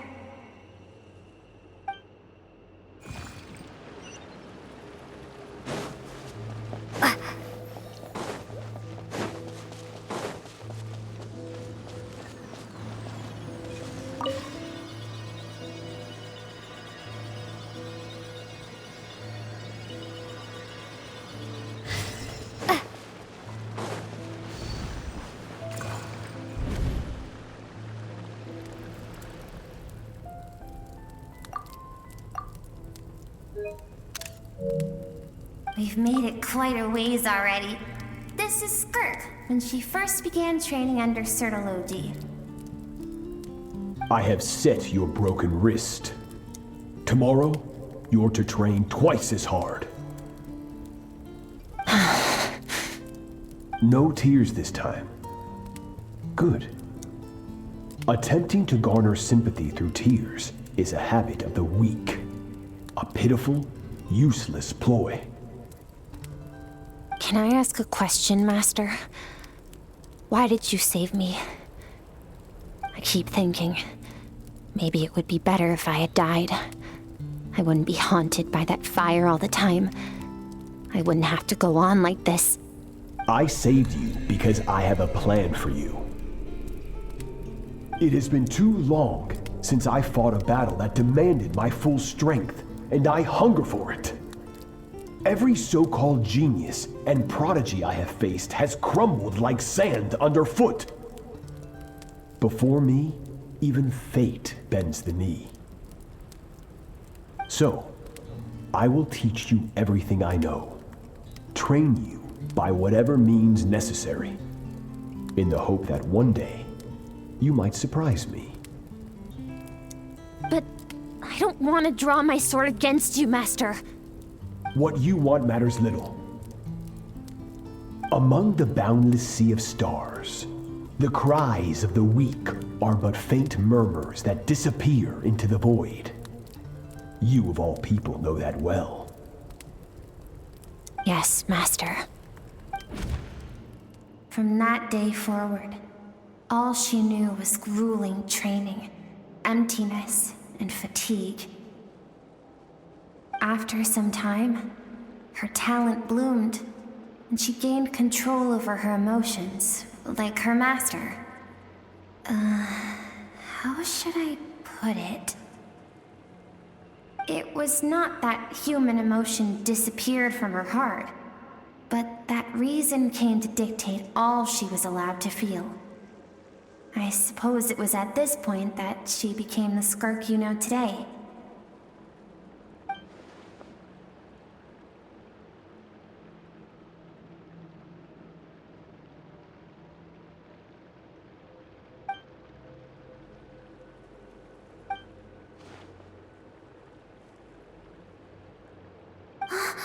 We're nearly there. I almost don't want to reach the end.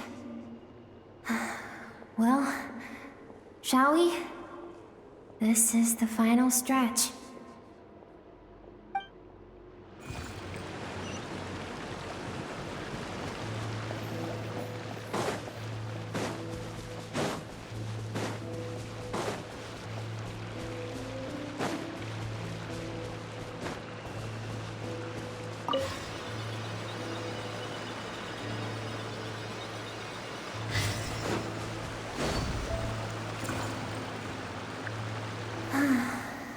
These are Skirk's happiest memories. What a simple and carefree time it was. Wisps of clouds dotted the sky. The sun bathed everything in golden light.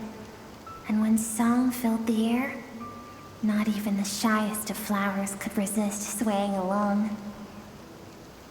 This is Skirk's homeland. She was so curious about everything as a child. Always skipping school to go exploring instead. There was so much to discover. The treasures at the bottom of the sea, the secrets beyond the stars, and that merchant ship packed with adults wearing those strange clothes. Yes, the ship. That was the beginning of the end. It was a spaceship. When it arrived, the people that disembarked wore smiles on their faces and spoke of friendship. They claimed to be merchants from a neighboring planet, looking to establish trade. Skirk's parents, her relatives, her neighbors, everyone welcomed the newcomers with open arms and allowed them to explore the planet. To them, the visitors were guests and should be treated with hospitality. No one had any idea of what was to come. Several months later, an army of unknown origin arrived without warning and carried out a ruthless campaign to destroy everything and everyone on the planet. Skirk had skipped school that day, like so many times before, so she was not caught in the immediate wave of destruction. But when she came home that day, only fire and ruin awaited her. Countless people cried out to her for help. People she knew and loved. Friends and relatives. The little girl who lived next door. The shop owner with the bad leg. The bad-tempered teacher she had made fun of just that morning. Their lives were discarded like worthless trash as the fire consumed one life after another. Skirk was helpless. All she could do was run. And so she did. She kept running until an unexpected figure crossed her path. If Sertology hadn't been there in that moment, the fire would have claimed her life too. And there she would have remained, left to rot in the scorched earth, with no answer as to why any of this was happening. Because she and her people were seen as a threat. As the initial merchant ship explored the planet, they discovered that it hadn't always had the condition to support life. Yet there was evidence of human activity, even during the periods of extreme heat or cold in the past. Further research revealed that, over time, the people of this planet had evolved the ability to adapt to any type of environment or energy source. For that reason, the outsiders viewed them as a potential threat, and decided to eliminate them before the threat could rear its head. And so, the army was called, and the so-called danger was wiped from the face of the planet. Senseless, isn't it? Deemed a threat because of a gift they didn't even know they had. Perhaps it was their own innocence and kindness that doomed them. But in the end, that was lost to the blaze as well. If those with power get to decide good and evil, then all you can trust in is the sword in your hand. And so, before death could claim her, she ran. She ran and never stopped. No one wants to relive their most painful moments. Well, that brings us to the end of the story. This is as far as we can go. Skirk is waiting over there. For both of us. Let's go to her. It's time to fulfill my purpose. And my greatest wish over all these years.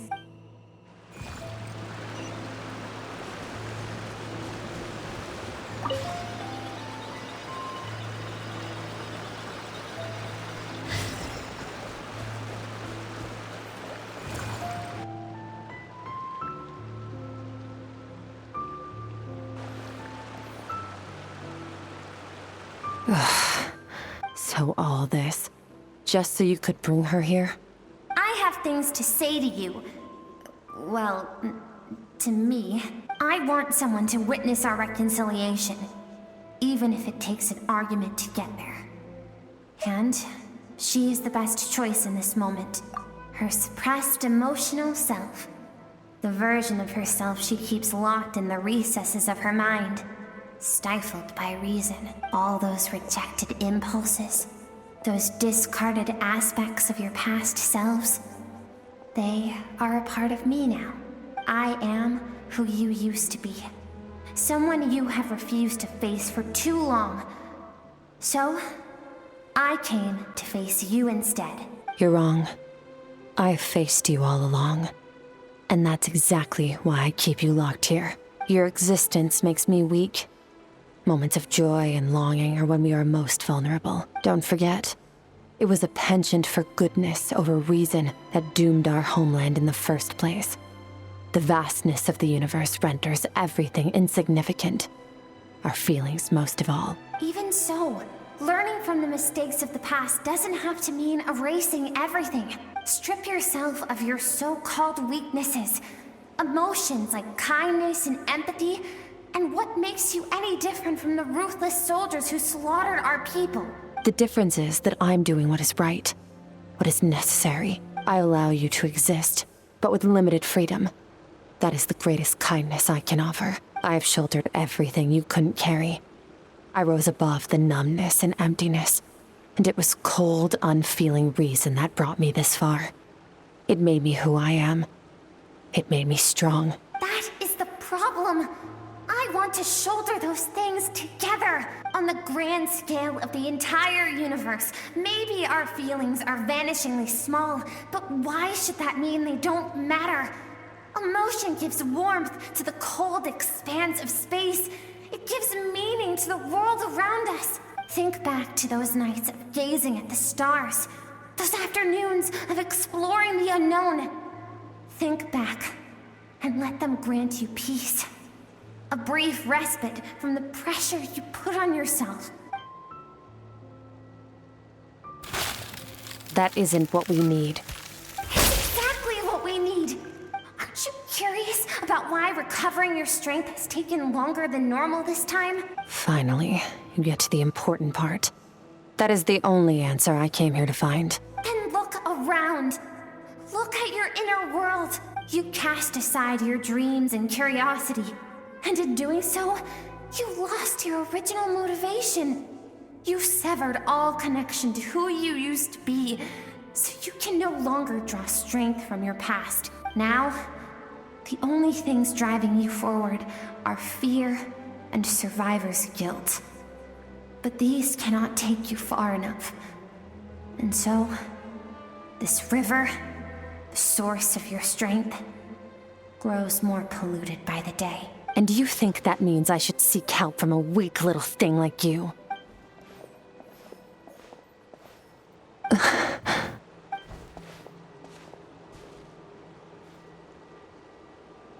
Thank you for saying that. I knew bringing you here would be the right choice. To be honest, I'm not here to argue with you. This isn't about who's right or wrong. And in fact, I agree that in order to make it through the wake of that tragedy, we had to distance ourselves from the pain through reason over emotion. But what is right at one point in time isn't always right forever. I know you will never forget that fire. I know the fact that you were the sole survivor fills you with guilt. And I know that among the voices that haunt you, mine is there too. Because deep down, you know that you didn't turn out to be the person you wanted to be. All those unfulfilled hopes are like knives to the heart. And I don't want you to hurt anymore. So even if you can't accept me, I hope, at least, that you can let go. I keep thinking, maybe it would be better if I had died. I wouldn't be haunted by that fire all the time. I wouldn't have to go on like this. Your dad and I, we're not afraid to stare death in the face, but we need you to survive.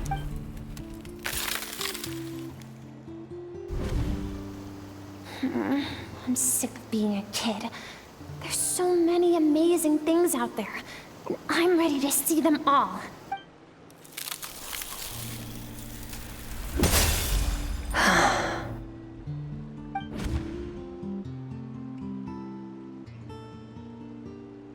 I remember. There was a song Mom and Dad always sang when we went out to fetch water. Dancing water. The sand along your path is begging for your song and movement. Will you carry this burden with you on your journey? I am not the dancing water, and you are not the burdensome sand. But if this is your wish, then I will carry you with me until the end. Thank you. I should be thanking you.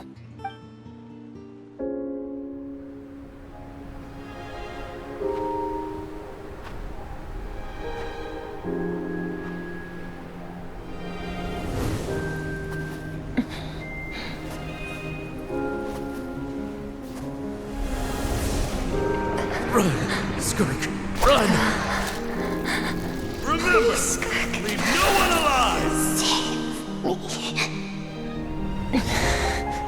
Heed my words, Skirk. Let fear take root in your soul. Did you survive?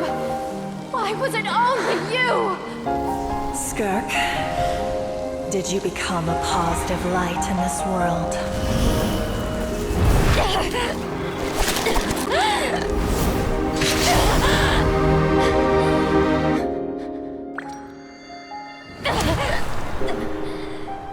Hey, this doesn't have to be the end.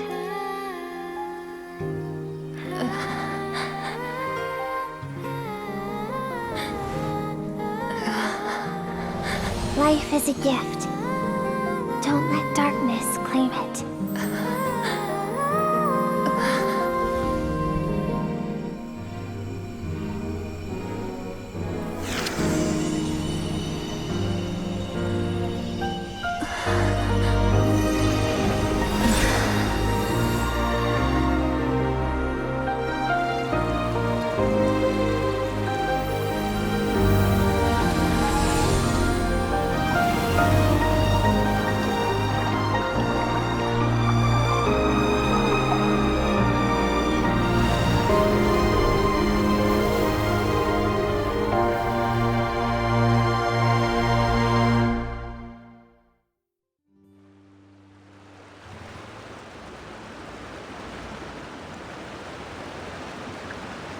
So, you saw my memories then. I once asked my master if survival of the strongest was the law of the universe. He said no. But in a world without order, those with no moral boundaries tend to be the ones who survive. That's why, after hearing his answer, an idea came to mind. An idea that, one day, I would create a new world order. One in which there would never be another tragedy like that fire. One in which power was not the law of the land. But that means I must defeat him. Because my master, Sertologi, is, at the core, a defier of all rules and order.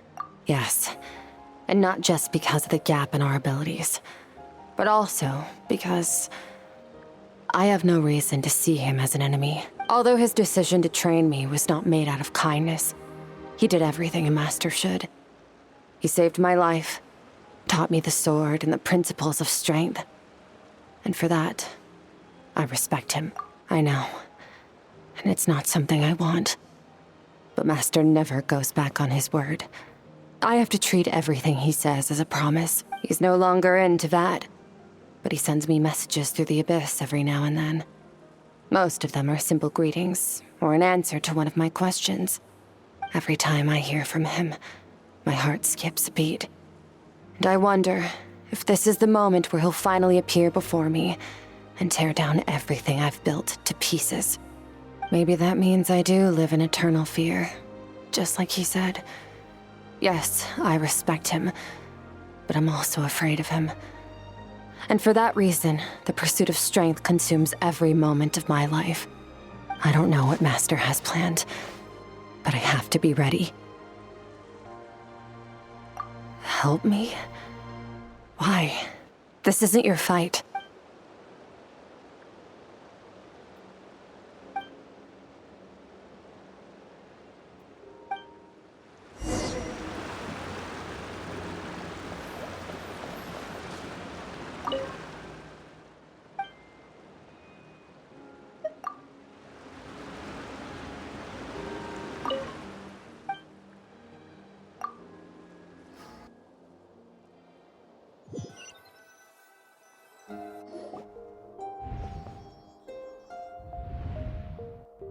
Oh, you're finally awake! Honestly, Paimon was gone for like 2 seconds and then she comes back and finds you both unconscious? Oh, you scared Paimon half to death! You're both okay, right? What does it look like? Only water from the source can cleanse the rot and filth that flows from the past into the future. I taught you to incorporate the experiences from your journey into how you fight. I suppose what happened today will become an inseparable part of who I am. Okay, so Paimon feels like she's missing some important context. But whatever. Paimon brought back tons of delicious snacks! Let's dig in!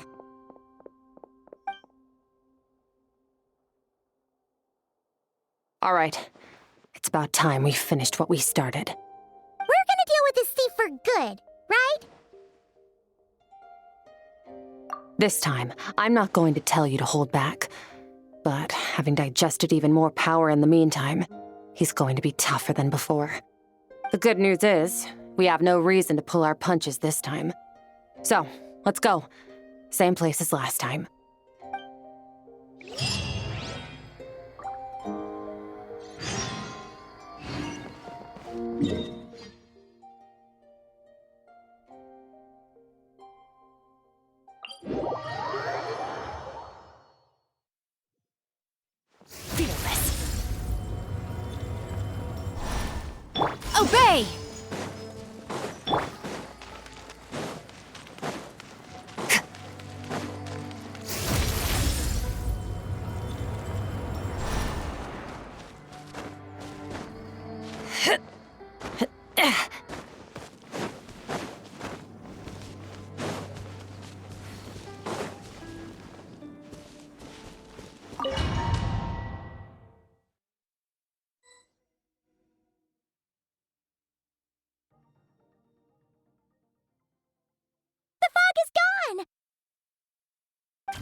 form the all-devouring narwhal changed into? How come he knows that, too? Really? So, you're telling Paimon that giant whale and this guy can both turn into the fowl? How does that work? It's a subconscious instinct. Any intelligent being who longs for his level of strength is bound to mimic his appearance. It's a natural response after encountering someone as powerful as Master. To them, he represents ultimate power. We know the person before us has encountered Master, and we know he stole a portion of my power. So it's not surprising that he would assume this form. Okay. Oh, the closer Paimon looks, the more intimidating it gets. Nervalette isn't here this time, so it's up to us. He won't have the nerve to steal again after we're done with him. Let's teach this guy a lesson. Bombs away! Ha! Into the void! Merciless! Ha! Ha! Ha! Ha! Water jet!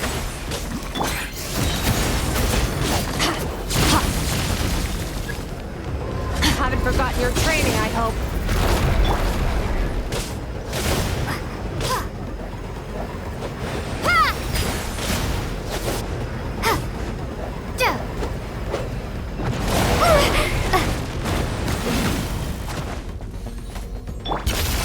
Another star goes out! Extinguished!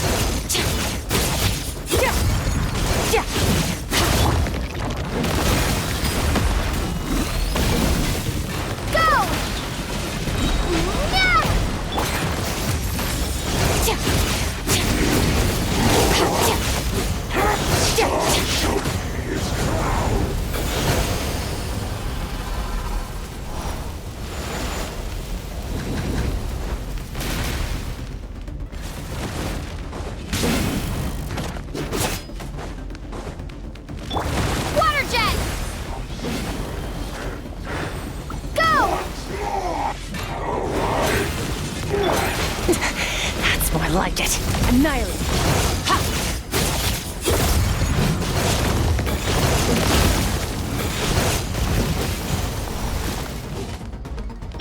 Water jet! Ha! Go! Surge! Yeah! Beyond this world.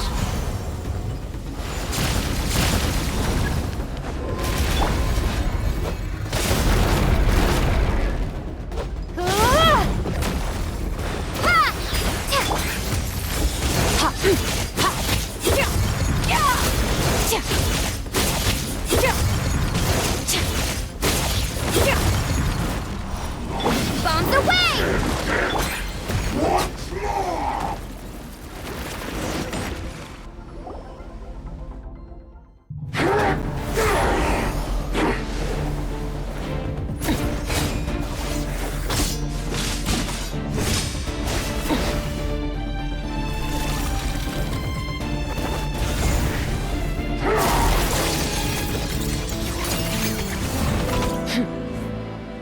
Haven't had enough of my power.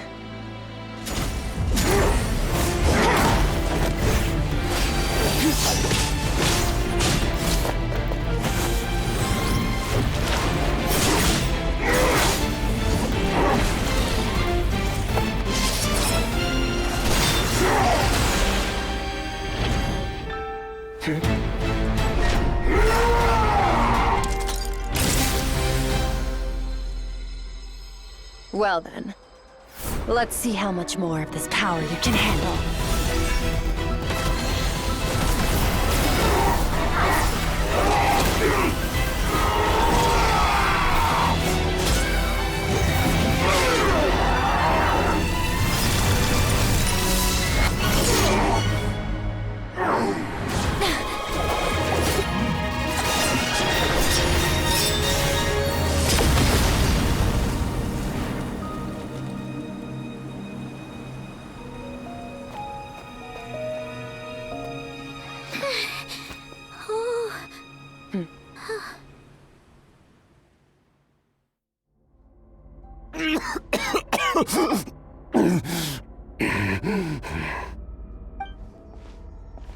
Well, have you come to your senses? You saw that my body was at its limit. So, you deliberately channeled your power into me, knowing that it would destroy my shell from within. Such power. Such keen battle instincts. So you must be... Skirk, Sertologi's disciple. How long has it been? How long has he been away from Tevat? Hundreds of years. Hundreds? Sorry, it's a lot to take in. I should introduce myself. I am Skofnungar, a friend of your master and one of his followers. This is the first time I've heard your name, Skirk. But hundreds of years ago, I knew you existed. And I knew you would come here. Hundreds of years ago? Sounds like you and Master have quite the history. Care to tell us about it? Of course. Might as well take advantage of a clear head while I can. The story starts a long, long time ago. I was born into a noble family in Conria. As the eldest son, I was set to inherit our title.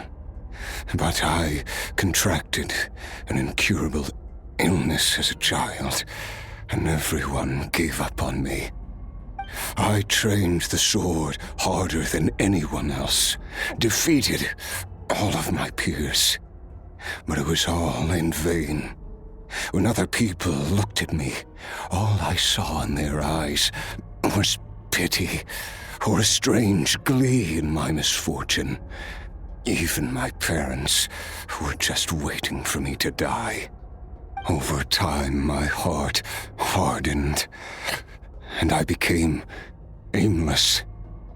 That was the point where I met your master, Sertologi.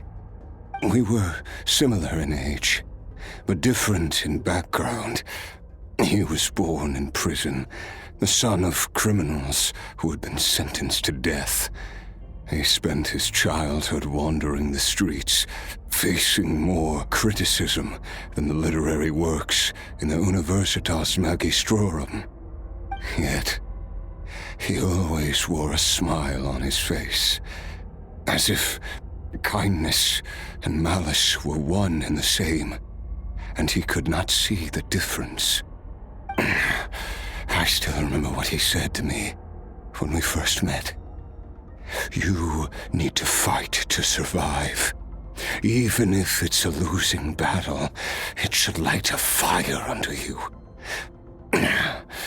How can you sit back like this and go down without a fight?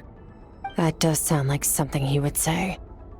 He was the first to acknowledge that I was worth something, and he inspired me to keep going.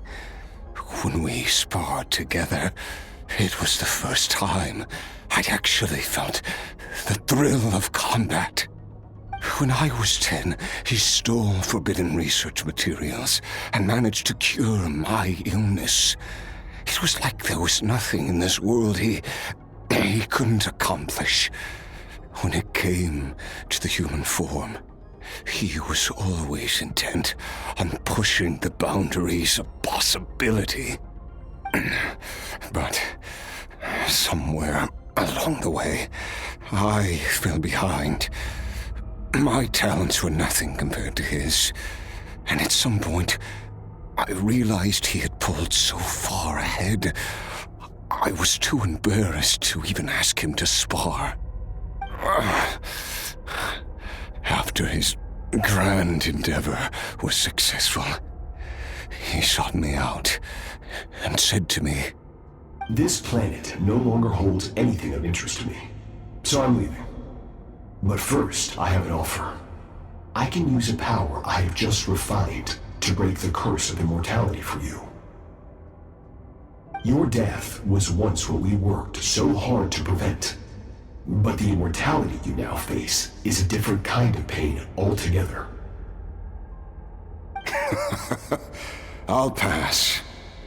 Immortality doesn't sound so bad to me. Since I can't die, it means I have an infinite amount of time to get stronger. Maybe I'll finally catch up to you one day, and we can spar like we used to. Are you sure? I cannot say when I will return. Your body, or rather, your soul, might not be able to withstand this curse. All I can do is try. After all, a wise man once told me, people need to fight for their own survival. Wise indeed. Nevertheless, if you grow weary of the pain of immortality, and wish to experience a good sparring match before you wither away, seek out my disciple. Disciple? Never thought I'd hear that word coming from you. Nor I. But Vedifenir said I was destined to find a disciple out there in the universe, and bring her to Tibet. You know as well as I, Vedifenir's prophecies are never wrong. Well, now I'm curious about who this disciple of yours will be. All Vedifenir said was that one day, the stars shall bow in her honor. Sounds pretty impressive. Of course. Only the most outstanding people would have the right to become my disciple. Still self-assured as ever, I see. But you're not wrong. I'll be leaving then. Oh, and if you are serious about getting stronger, I left you a little gift in the primordial sea. As I've said before, walk whatever path you want. Freedom means even the wicked get to make their own choices. Waiting for me in the primordial sea was the all-devouring narwhal, already beaten into submission by Sertologi. In its weakened state, I was able to cut off part of its flesh and sew it into my own heart. Your heart? That sounds like torture! How did you even survive that? Because, of course, I bear the curse of immortality. So, you used the curse to turn yourself into a vessel for power. Even with that whale's ability, devouring power like that is not something the human body can withstand. With your body and soul constantly at the breaking point, it was the curse of immortality that sustained you. But that is not the path to strength. You have to pour your heart into it, work for it, dream of it. Instead, you stole something that didn't belong to you, and it backfired. You're right. I should have known better, but I had already pushed myself to my limits, and he was still miles ahead of me. So I had to take a leap of faith. I miss your master. I miss the days when we were all together, troublemakers without a home. I don't regret the choice I made. But if you'll allow it, I do want to apologize. To both of you. After the beating we just gave you, I think we can call it even. You're an interesting one as well. Sertologi's disciple. That's a lot to live up to. It can't have been an easy experience. I know what he's like. He rules with an iron fist, using despair and fear to force you to catch up to him, all the while standing ever out of reach. We're like mountain climbers in the dark, never knowing how much higher we have to climb, or when we will see the sun again. True. But I made up my mind long ago. No matter how dark it gets, I will not give in to despair. I will overcome it. Besides, after hearing your story, I suspect what Master really wants is not a battle that demands his full strength, but rather a defeat without regrets. Oh? Since you're his friend, you must have some things in common. First time we came here, when you stabbed me through the fog and stole my power, I felt no emotion coming from that spike. But when you had to devote all your strength fighting me just now, I could feel joy and passion emanating from your blade. It was the joy of a researcher discovering the truth of the world, the joy of an artist uncovering a temple of wonders. Interesting. I'm certain I didn't express those emotions outright, yet you were able to read them from my blade, like a glimpse into my inner world. You're right. That battle brought me an unbridled sense of joy, and my defeat brings me no regret whatsoever. Exactly. I think Master also craves a battle like that. One where his opponent forces him to use all his strength, unlock the extent of his potential, and transcend his own limits. A battle to end all battles. After which, all can come to an end, including, perhaps, his life. For that very reason, good and evil are meaningless to him. He has one purpose, one goal: to complete himself. It's one of the secrets to his strength. Perhaps you're right. Perhaps that is his goal. What a battle that would be. Oh, to witness such a...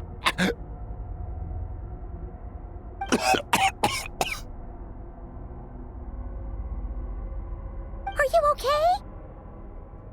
Too many different kinds of power are surging through my body. The curse of immortality allows it all to coexist, but it does not remove the pain. I won't be able to hold on to my sanity for much longer. What a shame. I would have loved to witness that battle. Sertologi once offered to free me from this curse. Now, I must ask that of you, Skirk. Can you release me from the pain? I can, but not through death, if that's what you were hoping for. It's not a suitable punishment for your crime. As an alternative, I can take your consciousness, along with all the power you've consumed, and smash it to pieces. The impurities will dissipate, and under the curse of immortality, your mind and body will regenerate. When that process is complete, you will be back to who you were before, no longer tortured by powers you can't control. But it will be a time-consuming and painful process. The decision is yours to make. I accept. And who knows? Perhaps I'll wake up in time to witness your great battle with Sertologi. I have faith that you'll be able to stand against him one day. Though I know it'll be a long and arduous road. If we are climbers in the dark, it appears the dawn has finally broken for me. But your ascent continues. At least, it looks like you are not alone on your journey. I will reach the top of this mountain, no matter what it takes. And you, Skofnunger, will be my witness at the end of all things. That's finally over. Let's get out of here. Huh! At least we don't have to make a mad dash for the exit like last time.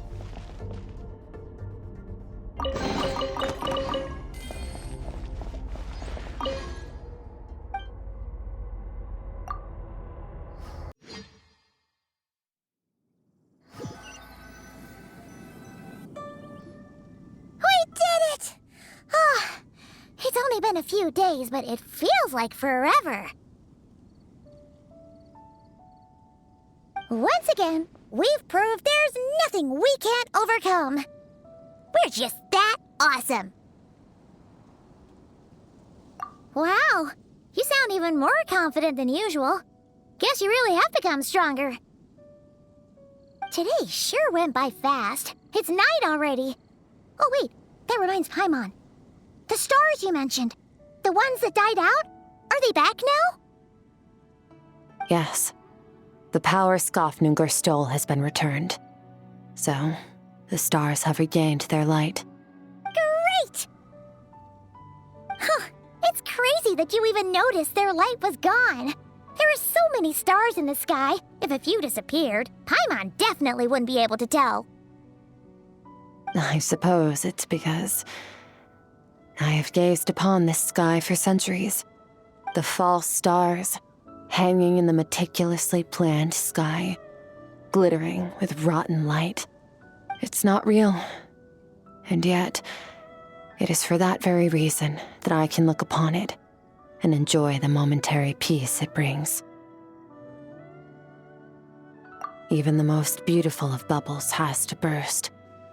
We will return to the real universe one day, whether of our own volition or not. Time marches ever forward. Even the innocent and naive will taste life's bitterness. Yet through hardship, we grow until we learn to seize the sands of time for ourselves and uncover our true strength. Though we gaze upon a false sky, its vastness and majesty is palpable. One can only wonder, what is it going to take for kindness to reign supreme in the vast expanse of the universe? Ugh, this is all going over Paimon's head. But if she knows one thing, it's that the traveler always finds a way. Ever since we met, she has filled Paimon's days with happiness. No matter how tough things get, she always finds a way to make it better. If it's too big a job for one person, then we'll do it with two. And if two's still not enough, then 3. We've met so many amazing friends and accomplished so many amazing things. As long as we don't give up, we can make any wish come true. I suppose when it comes to you, anything is possible. Well, I should be going. Now that my power is no longer isolated from my emotions, I need more practice to get used to it. I suppose fate will decide. Maybe we'll bump into each other on the street. Or maybe we'll reunite on a different planet entirely. Regardless, reunions and partings are but passing moments. More than anything, I hope that at the end of this journey, wherever it takes us, we stand in a world reborn. One without war, pain, or forced partings. One where new life can bloom, even where there was once nothing but scorched earth. For this, we must all work to become stronger. If that's what you want to call me, I won't object. Goodbye. Bye!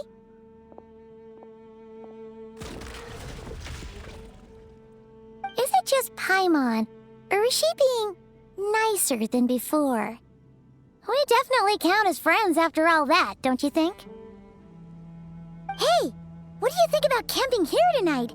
There's nothing quite like sleeping under the stars. Come tomorrow, we can continue our journey. Oh, and since Paimon treated you to that super nice meal at Wanmin Restaurant, it's about time you returned the favor.